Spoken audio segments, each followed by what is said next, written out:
ಉಳುವವನೇ ಭೂಮಿಯ ಒಡೆಯ ಅನ್ನುವಂತಹ ಕಾನ್ಸೆಪ್ಟ್ ಅನ್ನ ಜಾರಿಗೆ ತಂದಂತವರು ಅಂತಹ ಧೀಮಂತ ನಾಯಕ ಎನ್ ರಾಚಯ್ಯನವರು. ಎನ್ ರಾಚಯ್ಯನವರ ಪುತ್ರ ಧರ್ಮಸೇನ. ನಿಮ್ಮ ಜಾತಿ ಮತ್ತು ನಿಮ್ಮ ಸಮುದಾಯದ ಜನರ ಪರವಾಗಿ ಯಾವ ರೀತಿ ವಕಾಲತ್ತು ಮಾಡ್ತೀರಾ? ಬೇರೆ ವರ್ಗಗಳು ಎಚ್ಚೆತ್ಕೊಂಡಿದ್ದಾರೆ, ನಮ್ಮ ಆದಿಜಾಂಬ ಜನಾಂಗ, ಮಾದಿಗ ಜನಾಂಗ ಎಚ್ಚೆತ್ಕೊಳ್ಳಿಲ್ಲ. ಇವತ್ತು ಪೊಲಿಟಿಕಲ್ ಸಫರರ್ಸ್ ನಾವು. ಕಾಂಗ್ರೆಸ್ ಅಲ್ಲೂ ಲೆಫ್ಟ್ ರೈಟ್ ಫೈಟ್ ಇದೆಯಾ ಸರ್? ನಾನು ಹುಟ್ಟಿರ್ತಕ್ಕಂಥ ಜಾತಿ ಗಟ್ಟಿಯಾಗಲಿಲ್ಲ ಅಂದರೆ ನಾನು ಗಟ್ಟಿಯಾಗಕ್ಕಾಗಲ್ಲ.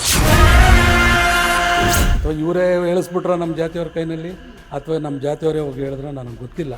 ಬಟ್ ಇರಲಿ, ನಾನು ಚಾಲೆಂಜ್ ಮಾಡಿದ್ದಿದ್ರೆ ನನ್ನ ಮನೆ ಮುಳುಗೋಗ್ತೀನಿ. ಈಗ ಸರ್ ನಿಮ್ಮನ್ನ ಅಧ್ಯಕ್ಷರನ್ನಾಗಿ ಮಾಡಿ ಸಿದ್ದರಾಮಯ್ಯನವರ ಡಿ ಕೆ ಶಿವಕುಮಾರ್ ಅವರ ಸರ್? ಅವ್ರು ರಾಜ್ಯ ಅಧ್ಯಕ್ಷರಾಗಿ ಬಂದಾಗಲೇ ಹೇಳ್ಬಿಟ್ರು, ನೀನೇ ಕಣ ಅಧ್ಯಕ್ಷ. ನಾನು MLC ಇದ್ದೆ. ನಿಮಗೆ ಇರುವಂತಹ ಒಂದು ದೂರದೃಷ್ಟಿಗೆ ಸರಿಯಾದಂಥ ಸ್ಥಾನಮಾನ ನೀವು ಕಾಂಗ್ರೆಸ್ಸಲ್ಲಿ ಸಿಕ್ಕಿದೆ ಅಂತ ನೀವು ಅನಿಸುತ್ತೆ? ರಾಜಕೀಯ ಸ್ಥಾನಮಾನಗಳಿಲ್ಲ, ಸರ್ಕಾರಿ ಸವಲತ್ತುಗಳಿಲ್ಲ, ಸರ್ಕಾರಿ ಹುದ್ದೆಗಳಿಲ್ಲ. ಅಲ್ಲ ಸರ್, ರಾಜಕೀಯಕ್ಕೆ ಬರೋರೆಲ್ಲರೂ ಸ್ಥಾನಮಾನ, ನೀವೇನು ಸನ್ಯಾಸಿನ ಸರ್? ಅವ್ರೇನು ಕೊಡೋದು ಬೇಡ ಮೇಡಮ್. ನಾನು ನಂದೊಂದು ಓಟ್ ಕಾಂಗ್ರೆಸ್ ಓಟ್ ಹಾಕ್ಬಿಟ್ಟು ಮನೆಗೆ ಹೋಗ್ತೀನಿ. SC ಲೆಫ್ಟ್ BJP ಜೊತೆಗೆ, SC ರೈಟ್ ಕಾಂಗ್ರೆಸ್ ಜೊತೆಗೆ ಅಂತಾರಲ್ಲ ಸರ್, ನಿಜನಾ ಅದು? ನಮಗೆ ಕಾಂಗ್ರೆಸ್ನ ಮಾದಿಗ ಲೀಡರ್ಗಳಿಗಿಂತ BJPಯ ಲೀಡರ್ಗಳೇ ಸೂಕ್ತ ಅಂತ ಅನಿಸಿರ್ಬೋದು ಮತದಾರರಿಗೆ, ನನಗೇನು ಗೊತ್ತಿಲ್ಲ ಸರ್. ಒಂದು ನಿಗಮ ಮಂಡಳಿನೂ ಕೊಡಲಿಲ್ವಲ್ಲ ಸರ್? ನನಗೆ ಅವರು ಅನ್ಯಾಯ ಮಾಡಿದ್ದು ಅದು ಭಗವಂತನೇ ನೋಡ್ಕೊಳ್ತಾನೆ. ನಮಸ್ಕಾರ ವೀಕ್ಷಕರೇ, ಗ್ಯಾರಂಟಿ ನ್ಯೂಸ್ಗೆ ಸ್ವಾಗತ. ನಾನು ರಾಧಾ ಹಿರೇಗೌಡರ್. ಎನ್ ರಾಚಯ್ಯನವರು ಕರ್ನಾಟಕದಲ್ಲಿ ದೀನರು, ದಲಿತರು ಮತ್ತು ಶೋಷಿತರ ಪರವಾಗಿ ಧ್ವನಿ ಎತ್ತಿದವರು ಮತ್ತು ಬದುಕಿರುವವರೆಗೆ ಅವರ ಪರವಾಗಿ ಕೆಲಸ ಮಾಡಿದಂಥವರು. ಜವಾಹರ್ಲಾಲ್ ನೆಹರು ಅವರ ಜೊತೆಗೆ AICC ಮೆಂಬರ್ ಆಗಿ ಕೆಲಸ ಮಾಡಿದಂತಹ ಅತ್ಯಧಿಕ ಅನುಭವ ಇರುವಂಥವರು. ಅದರಲ್ಲೂ ಮೈಸೂರು ರಾಜ್ಯ ಇದ್ದಂತಹ ಸಂದರ್ಭದಲ್ಲಿ ಇಡೀ ರಾಷ್ಟ್ರದಲ್ಲೇ ಮೊಟ್ಟ ಮೊದಲ ಬಾರಿಗೆ ಮದ್ಯಪಾನ ನಿಷೇಧ ಮಾಡಿದಂಥವರು. ಅಂಗನವಾಡಿಗಳನ್ನು ಸ್ಥಾಪನೆ ಮಾಡಿದವರು, ಶಿಶು ವಿಹಾರಗಳನ್ನು ತಂದವರು, ವಸತಿ ಶಾಲೆಗಳನ್ನು ನಿರ್ಮಿಸಿದಂಥವರು. ಇನ್ನು ಜೀತ ಪದ್ಧತಿಯ ವಿರುದ್ಧ ಹೋರಾಡಿದವರು, ಉಳುವವನೇ ಭೂಮಿಯ ಒಡೆಯ ಅನ್ನುವಂತಹ ಕಾನ್ಸೆಪ್ಟ್ ಅನ್ನ ಜಾರಿಗೆ ತಂದಂಥವರು. ಅಂತಹ ಧೀಮಂತ ನಾಯಕ ಎನ್ ರಾಚಯ್ಯನವರು. ಎನ್ ರಾಚಯ್ಯನವರ ಪುತ್ರ ಧರ್ಮಸೇನ. ಧರ್ಮಸೇನ ವೀಕ್ಷಕರೇ ತಾವೆಲ್ಲರಿಗೂ ಕೂಡ ಚಿರಪರಿಚಿತರು. 2 ಬಾರಿ MLC ಆಗಿದ್ದಂಥವರು. ಅಷ್ಟೇ ಅಲ್ಲ, ಡೇ ಟು ಡೇ ಬೇಸಿಸ್ ಅಲ್ಲಿ TV ಡಿಬೇಟ್ಸ್ಗಳಲ್ಲಿ ನೀವು ಅವರನ್ನ ನೋಡೇ ಇರ್ತೀರಾ. ಈಗ ಅವರು KPCC SC ಘಟಕದ ಅಧ್ಯಕ್ಷರು. KPCC SC ಘಟಕದ ಅಧ್ಯಕ್ಷರಾಗಿ ಇನ್ನೇನು 3 ವರ್ಷಗಳನ್ನ ಪೂರೈಸೋದಕ್ಕೆ ಬಂದಿದ್ದಾರೆ. ಅಷ್ಟೇ ಅಲ್ಲ, ಸಿದ್ದರಾಮಯ್ಯನವರಿಗೆ ಆಪ್ತರು.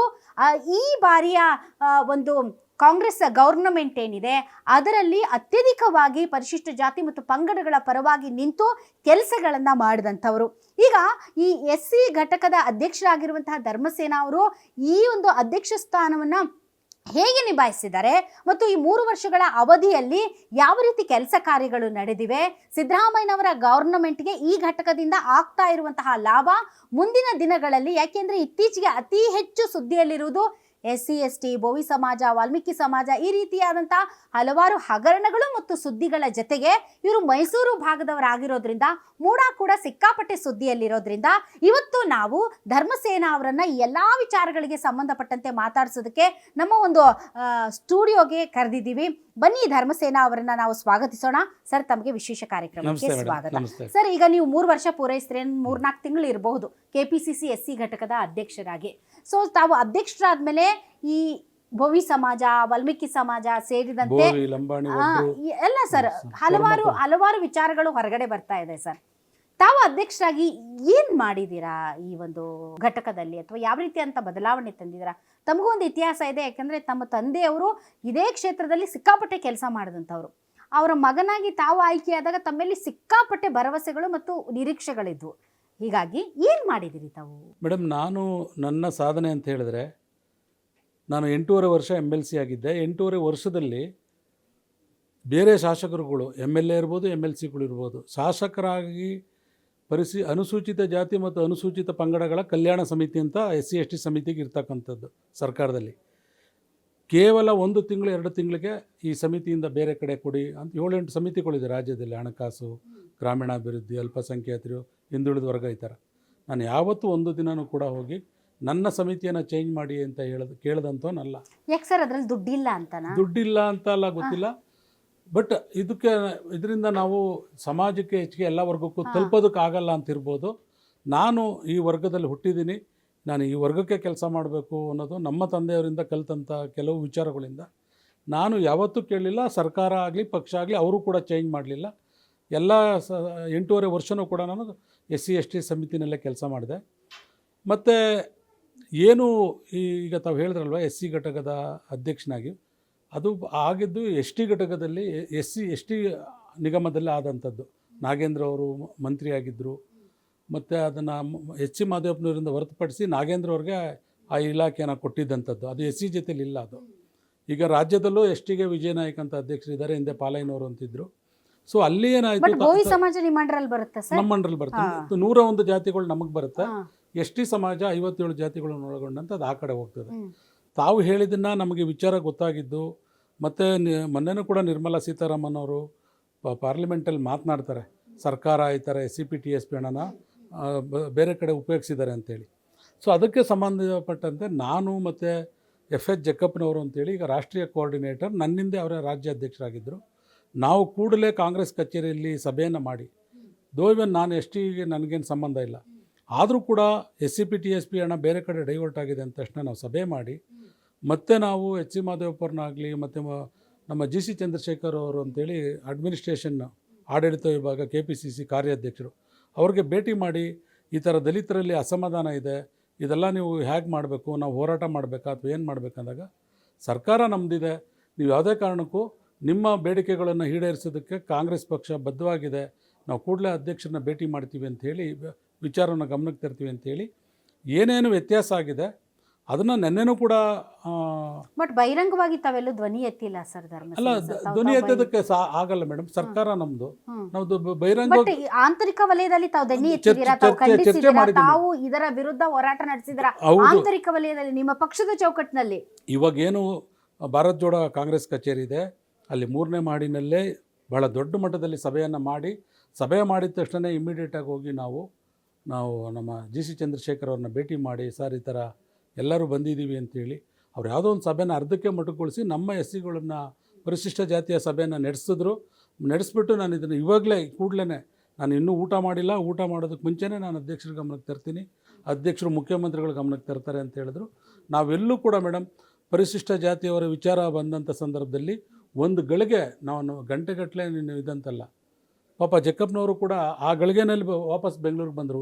ಅವರು ಹುಬ್ಳಿಯವರು, ಹುಬ್ಳಿಯಿಂದ ಇಮಿಡಿಯೇಟಾಗಿ ಬೆಂಗಳೂರಿಗೆ ಬಂದು ನಾವೆಲ್ಲ ಕೂಡ ಟೇಕನ್ ಫಾರ್ ಗ್ರಾಂಟೆಡ್ ಆಗಿಬಿಟ್ಟಿದ್ದೀರಾ ಸರ್? ಯಾಕೆ ಅಂತಂದರೆ ಈಗ ನೋಡಿ, ಬೈ ಎಲೆಕ್ಷನ್ಸ್ ಆಯಿತು ಅಥವಾ ಸಾಲು ಎಲೆಕ್ಷನ್ಸಲ್ಲಿ ಸರ್, ಯಾವುದೇ ಒಂದು ಕ್ಷೇತ್ರ ತಗೊಳ್ಳಿ, ಅಲ್ಲಿರುವಂತಹ ಪರಿಶಿಷ್ಟ ಜಾತಿಯ ಮತಗಳು ಅದು ಕಾಂಗ್ರೆಸ್ ಬುಟ್ಟಿಗೆ ಆಲ್ರೆಡಿ ಬಂದು ಬಿದ್ದಿದ್ದಾವೆ ಅನ್ನುವಂಥ ಒಂದು ಕಾನ್ಫಿಡೆನ್ಸ್ ಅಂತಿರೋ, ಓವರ್ ಕಾನ್ಫಿಡೆನ್ಸ್ ಅಂತಿರೋ, ಅದೇ ರೀತಿ ಯಾವ ರೀತಿ ಮತಗಳು ನಮ್ಮ ಪಕ್ಷಕ್ಕೆ ಬರ್ತಾವೋ ಅದೇ ರೀತಿ ಅವ್ರ ಹಣನೂ ನಾವೇ ಏನಾದರೂ ಯಾವುದಕ್ಕಾದ್ರೂ ಬಳಸ್ಕೊಳ್ಬಹುದು ಅಂತ ಪರಿಶಿಷ್ಟ ಜಾತಿ ಜನರನ್ನ ಮತ್ತು ಆ ಒಂದು ಘಟಕವನ್ನ ಮತ್ತು ಅಲ್ಲಿಯ ದುಡ್ಡನ್ನ ಟೇಕನ್ ಫಾರ್ ಗ್ರಾಂಟೆಡ್ ತರ ಬಳಸ್ಕೊಳ್ತಾ ಇದ್ದಾರೆ ಕಾಂಗ್ರೆಸ್. ಯಾರು ಹೇಳೋರು ಕೇಳೋರಿಲ್ಲ. ನನ್ನೇನು ಕೂಡ ಮಾನ್ಯ ನಮ್ಮ ಉಪಮುಖ್ಯಮಂತ್ರಿಗಳು, ರಾಜ್ಯ ಅಧ್ಯಕ್ಷರು, KPCC ಅಧ್ಯಕ್ಷರು ಅಂತ DK ಶಿವಕುಮಾರ್ ಅವರು ನೆನ್ನೆ 1ನೇ ತಾರೀಕು ಒಂದು ಸಭೆ ಮಾಡಿದ್ವಿ, ಅಲ್ಲೂ ಕೂಡ ಸ್ಪಷ್ಟಪಡಿಸಿದ್ರು, ಇದು ಮುಖ್ಯಮಂತ್ರಿಗಳ ಗಮನಕ್ಕೆ ಮತ್ತು ಪರಿಶಿಷ್ಟ ಪಂಗಡಗಳ ಮಂತ್ರಿಗಳಾಗಿದ್ದಂಥ ನಾಗೇಂದ್ರ ಅವರ ಗಮನಕ್ಕೆ ಯಾರಿಗೂ ಬರ್ದೇನೆ ಇದಾಗಿರ್ತಕ್ಕಂಥದ್ದು. ಯಾವ ಯೂನಿಯನ್ ಬ್ಯಾಂಕಿನ ಮ್ಯಾನೇಜರ್ ಅವ್ರು ಕಂಪ್ಲೇಂಟ್ ಕೊಡ್ತಾರೆ, ಅವಾಗಲೇ ಪ್ರತಿಯೊಂದು ಕೂಡ ಘಟನೆಗೆ ಬರುತ್ತೆ, ವಿಚಾರ ಆಚೆ ಕಡೆ ಬರ್ತಕ್ಕಂಥದ್ದು. ಒಬ್ರು ಯಾರೋ ಆತ್ಮಹತ್ಯೆ ಮಾಡ್ಕೊಂಡ ನಂತರ ಬಂದಿರ್ತಕ್ಕಂಥ. ನಾನು ಏನು ಕ್ಲಾರಿಟಿ ತಮ್ಮ ಹತ್ರ ಬಯಸ್ತಾ ಇದ್ದೀನಿ ಧರ್ಮಸೇನ ಸರ್ ಅಂತಂದರೆ, ಈಗ ನೀವು ಯಾರೋ ಮಾಡಿರುವಂಥ ಭ್ರಷ್ಟಾಚಾರ, ಯಾರೋ ಮಾಡಿರುವಂಥ ಹಗರಣ, ಯಾರೋ ಒಬ್ರು ಹೇಸಿಗೆ ಕೆಲಸ ಮಾಡಿದ್ದಾರೆ, ಅವ್ರಿಗೆ ನೀವು ವಕಾಲತ್ತು ಮಾಡೋದಕ್ಕೆ ನೀವಿಲ್ಲಿಲ್ಲ. ಬದಲಾಗಿ ನೀವು ನಿಮ್ಮ ಜಾತಿ ಮತ್ತು ನಿಮ್ಮ ಸಮುದಾಯದ ಜನರ ಪರವಾಗಿ ಯಾವ ರೀತಿ ವಕಾಲತ್ತು ಮಾಡ್ತೀರಾ, ಯಾವ ರೀತಿ ನಾವು ಪಕ್ಷದ ಅದು ನಾವು ಸಾರ್ವಜನಿಕವಾಗಿ ಇದು ಪಬ್ಲಿಕ್ ಆಗದೆ ಇರ್ಬೋದು, ನಾವು ಪ್ರೆಸ್ ಮೀಟ್ ಮಾಡದೇ ಇರ್ಬೋದು, ಆದರೆ ವಿತಿನ್ ದಿ ಪಾರ್ಟಿ ಪಕ್ಷದ ಒಳಗಡೆ ಧ್ವನಿ ಎತ್ತಿದ ನಂತರ ಇವೆಲ್ಲ ಕೂಡ ಆಗಿದೆ. ನೆನ್ನೆನೂ ಕೂಡ ಸ್ಪಷ್ಟಪಡಿಸಿದ್ದಾರೆ ಮಾನ್ಯ ಉಪಮುಖ್ಯಮಂತ್ರಿಗಳು DK ಶಿವಕುಮಾರ್ ಅವರು. ಆಗಲೇ 80% ಆ್ಯಂಡ್ ಎಬೋವ್ ನಮಗೆ ಸರ್ಕಾರದ ಹಣ ಸರ್ಕಾರಕ್ಕೆ ಬಂದಿದೆ. ಆ ಕೆಲಸ ಮಾಡೋನಲ್ಲಿ ಮುಖ್ಯಮಂತ್ರಿಗಳು ನಾವೆಲ್ಲ ಕೂಡ ಯಶಸ್ವಿಯಾಗಿದೆ ಅಂತ ಹೇಳಿದರೆ, ಇದು ನಮ್ಮ ಜಯ ಅಂತಲೂ ಕೂಡ ನಾನು ಹೇಳಕ್ಕೆ ಇಷ್ಟಪಡ್ತೀನಿ. ನೀವು ಪಕ್ಷದ ಚೌಕಟ್ಟಿನಲ್ಲಿ ಮಾಡಿದಂತ ಹೋರಾಟ, ನಾವು ಮಾಡಿದ್ದ ಪ್ರತಿಫಲನೆ ಇವತ್ತು ಇದೆಲ್ಲ ಕೂಡ ಆಗಿರ್ತಕ್ಕಂಥದ್ದು. ಈಗ ನಾವೇನೇ ಸಭೆ ಮಾಡೋದ್ರಲ್ಲಿ ಇಮಿಡಿಯೇಟಾಗಿ ಇಂಟೆಲಿಜೆನ್ಸ್ ಸಾರ ಹೇಳ್ತಾರೆ, ಪಕ್ಷದವರಾದರೂ ಹೇಳ್ತಾರೆ, ಎಲ್ಲ ನಾವು ಮಾಡೋದ್ರಿಂದ ಇಲ್ಲ ಪರಿಶಿಷ್ಟ ಜಾತಿಯ ಪಂಗಡದ ಸಮಿತಿಗಳು ಇದ್ರ ಬಗ್ಗೆ ಚಕಾರ ಎತ್ತುತ್ತಾ ಇದ್ದಾರೆ ಅಂತ ಗೊತ್ತಾದರೆ ಅಲ್ಲಿ ಕೂಡ ಅದು ಎಫೆಕ್ಟ್ ಆಗುತ್ತೆ ಮೇಡಮ್. ಅದು ಸರ್ ಈಗ ನಿಮ್ಮದು ಏನು SC ಘಟಕ ಇದೆ ಅಲ್ಲ ಸರ್, ಅದ್ರ ಕಾರ್ಯವ್ಯಾಪ್ತಿ ಏನು, ಹೆಂಗೆ ಕೆಲಸ ಮಾಡ್ತೀರಿ, ಯಾವ ರೀತಿ ನೀವು ಜನರಿಗೆ ಹತ್ರ ಆಗ್ತೀರಾ? ನನಗೆ ಅದ್ರ ಬಗ್ಗೆ ಕ್ಯೂರಿಯಾಸಿಟಿ. ನೋಡಿ ಮೇಡಮ್, ನನಗೆ ಗೊತ್ತಿರುವಾಗೆ ಕಾಂಗ್ರೆಸ್ ನೆಹರು ಅವರ ನೇತೃತ್ವದಲ್ಲಿ ಸರ್ಕಾರ ಅಸ್ತಿತ್ವಕ್ಕೆ ಬರ್ತಾ ಇದ್ದಂಗೆ ಕೇಂದ್ರ ಸರ್ಕಾರ ಇಡೀ ದೇಶದಲ್ಲಿ ಕಾಂಗ್ರೆಸ್ ಆವರಿಸ್ಕೊಂಡಾಗ ದಿನೇ ದಿನ ಪರಿಶಿಷ್ಟ ಜಾತಿಯವರ ಪ್ರೆಸೆನ್ಸ್ ಕಡಿಮೆ ಆಗ್ತಾ ಹೋಗುತ್ತೆ. ಆವಾಗ ಬಾಬು ಜಗಜೀವನ್ ರಾಮ್ರವರು ಪರಿಶಿಷ್ಟ ಜಾತಿಯವರಿಗೆ ಅವರ ಹಕ್ಕೊತ್ತಾಯ ಮಾಡೋದಕ್ಕೆ ಇಲ್ಲಿ ನಮಗೆ ಅವ್ರದ್ದೇ ಆದಂಥ ವಿಂಗ್ ಇರಬೇಕು ಅಂಥೇಳಿ ಅವತ್ತಿನ SC ಘಟಕವನ್ನು ಜಗಜೀವನ್ ರಾಮ್ ಪ್ರಾರಂಭ ಮಾಡಿದ್ದಾರೆ. ಅದರಂತೆ ಮಹಿಳಾ ಕಾಂಗ್ರೆಸ್ನ ಇಂದಿರಾ ಗಾಂಧಿಯವರು ಮಾಡಿದ್ದಾರೆ, ಯೂತ್ ಕಾಂಗ್ರೆಸ್ಸಿನ ಸಂಜಯ್ ಗಾಂಧಿಯವರು ಮಾಡಿದ್ದಾರೆ. ಇದು ನನಗಿರ್ತಕ್ಕಂಥ ಮಾಹಿತಿ, ಅಥವಾ ತಪ್ಪಿದರೆ ನನಗೆ ದಯವಿಟ್ಟು ಅನ್ಯಥ ಭಾವಿಸಬೇಡಿ. ಇದು ಜಗಜೀವನ್ ರಾಮ್ ಅವರು ಪ್ರಾರಂಭ ಮಾಡಿದ್ಮೇಲೆ ಈ ಸಮಿತಿಯ ಮುಖಾಂತರ ಎಲ್ಲ ವಿಚಾರಗಳನ್ನು ಕೂಡ ಸರ್ಕಾರಕ್ಕಾಗಲಿ ಪಕ್ಷಕ್ಕಾಗಲಿ ಹೋಗ್ತಕ್ಕಂಥ ಕೆಲಸ ಆಗ್ತಾ ಇರುತ್ತೆ. ನಾವು ಇದರ ವ್ಯಾಪ್ತಿ ಏನಪ್ಪ ಅಂತ ಹೇಳಿದ್ರೆ, ನಮ್ಮದೇ ಆದಂಥ ಒಂದು ರಾಜ್ಯ ಸಮಿತಿ KPCCನಲ್ಲಿ ಏನಿದೆ ಎಲ್ಲ ಕೂಡ ಇದೆ. ಬಟ್ ನಾನು ಬರೋವರೆಗೂ ಅವು ಕೆಲವೆಲ್ಲ ಇರಲಿಲ್ಲ. ಈಗ ಸೋಷಿಯಲ್ ಮೀಡಿಯಾ ಇರಲಿಲ್ಲ, ಮಾಧ್ಯಮ ವಕ್ತಾರರು ಇರಲಿಲ್ಲ. ಇವತ್ತು ಒಂದು 200 ಜನ ಸಮಿತಿಗೆ ಒಂದು 50-60 ಜನ ಮಾತ್ರ ವಿದ್ಯಾವಂತರಿದ್ದರು. ನಾವು ಹೊಸದಾಗಿ ನಮ್ಮ ಮಾಧ್ಯಮ ವಕ್ತಾರರ ಮುಖಾಂತರ, ನಾನು ನೇಮಿರಾಜ್ ಅಂತ ಅವ್ರ ಮುಖಾಂತರ ನಾನು ಮಾಡಿದಂಥ ಸಂದರ್ಭದಲ್ಲಿ 400 ಜನ ನಮಗೆ SC ಘಟಕನೇ ಬೇಕು, ನಿಮ್ಮ ಘಟಕ SC ಘಟಕದಲ್ಲಿ ಕೊಟ್ಟರೆ ಬರ್ತೀವಿ ಅಂತೇಳಿ 400 ಜನ ವಿದ್ಯಾವಂತರುಗಳನ್ನ ಈಗಾಗಲೇ ನಾವು ಕ್ರೋಢೀಕರಿಸಿದ್ದೀವಿ. ಮುಂದಕ್ಕೆ ಅವ್ರಿಗೆ ರಾಜಕೀಯ ಟ್ರೈನಿಂಗ್ ಕೊಡೋದು, ಅವ್ರಿಗೆ ಇಂಟ್ರೆಸ್ಟ್ ಇದ್ದರೆ ನೀವು ಯಾವ ರೀತಿ ಬರಬೇಕು, ಅಥವಾ ನೀವು ರಾಜಕೀಯಕ್ಕೆ ಬರದೇ ಇದ್ರೂ ಕೂಡ ಒಬ್ಬ ಪರಿಶಿಷ್ಟ ಜಾತಿಯವನ ಕೆಲಸ ನೀವು ಯಾವ ರೀತಿ ಮಾಡಬೇಕು ಅನ್ನೋದನ್ನು ಕೂಡ ನಾವು ಮಾಡ್ತಾಯಿದ್ದೀವಿ. ನಮಗೆ ಈಗ ಅವ್ರನ್ನೂ ಒಂದು ಸಭೆ ಮಾಡಬೇಕಂತಿದ್ದೀವಿ. ನಮ್ಮ ರಾಜ್ಯ ಸಮಿತಿ ಮೇಡಮ್ ಹಿಂದೆ ಕನ್ವೀನರ್ಸ್, ಎಕ್ಸಿಕ್ಯೂಟಿವ್ ಕಮಿಟಿ, ವೈಸ್ ಪ್ರೆಸಿಡೆಂಟ್ಸ್ ಅಂತೇಳಿ ಭಾಳ ಸೀಮಿತವಾದಂಥ ಸಮಿತಿ ಇತ್ತು. ಒಂದು 30-40 ಜನಕ್ಕೆ ಇದ್ದಂಥ ಸಮಿತಿ.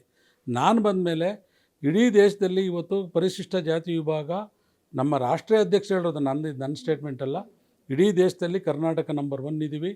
ನಾವೀಗ 200 ಜನರ ಮೇಲ್ಪಟ್ಟಂತೆ ರಾಜ್ಯ ಸಮಿತಿ ಇದೆ, 40 ಜನ ಜಿಲ್ಲಾ ಕಾಂಗ್ರೆಸ್ ಅಧ್ಯಕ್ಷರಿದ್ದಾರೆ, 495 ಬ್ಲಾಕ್ ಕಾಂಗ್ರೆಸ್ ಅಧ್ಯಕ್ಷರಿದ್ದಾರೆ, ಮತ್ತು ಮಹಿಳೆಯರಿಗೆ ಆದ್ಯತೆ ಕೊಡಬೇಕು, ಈಗ ಅದನ್ನು ಕೂಡ ಮಾಡ್ತಾಯಿದ್ದೀವಿ. ಇದರಂತೆ ಒಳಗೊಂಡಂತೆ ಈಗ ನನ್ನ ರಾಜ್ಯ ಸಮಿತಿನಲ್ಲಿ ಪ್ರತಿ ಬ್ಲ್ಯಾಕಲ್ಲಿ 50 ಜನನ ಮಾಡೋಕ್ಕೆ ಹೇಳಿದ್ವಿ. 25 ಜನ ಕಡ್ಡಾಯವಾಗಿದ್ದಾರೆ.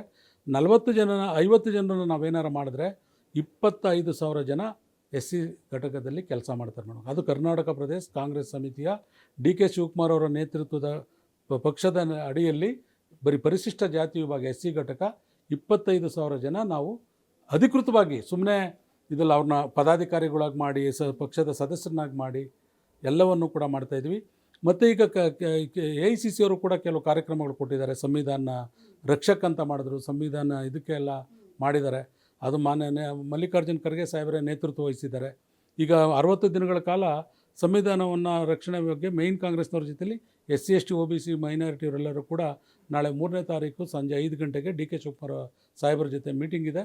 ಇವೆಲ್ಲವನ್ನು ಕೂಡ ಈಗ ನಾವು ಬೇರೆ ರಾಜ್ಯದಲ್ಲಿ ಮೈನ್ ಕಾಂಗ್ರೆಸ್ ಏನಿದೆ ಅದಕ್ಕೆ ಸಮಾನಾಂತರವಾಗಿ ಕರ್ನಾಟಕದಲ್ಲಿ ನಾವು SC ಘಟಕವನ್ನು ಒಂದು ಸಂಘಟನೆ ಮಾಡೋದ್ರಲ್ಲಿ ನಾವು ಯಶಸ್ವಿಯಾಗಿದ್ದೀವಿ. ಅದಕ್ಕೆ ನಾನು ಅಂತ ಹೇಳಲ್ಲ, ಎಲ್ಲ ವಾಲಂಟ್ರಿಲಿ ಬಂದರು, ಎಲ್ಲರೂ ಕೂಡ ಕೆಲಸಗಳು ಮಾಡ್ತಾಯಿದ್ದಾರೆ. ಯಾರು ಒಂದು ನ್ಯಾಯ ಪೈಸಾ ಮುಟ್ಟಿಲ್ಲ, ಯಾವ ಒಂದು ಅಧಿಕಾರ ನಾವು ಕೇಳಿಲ್ಲ.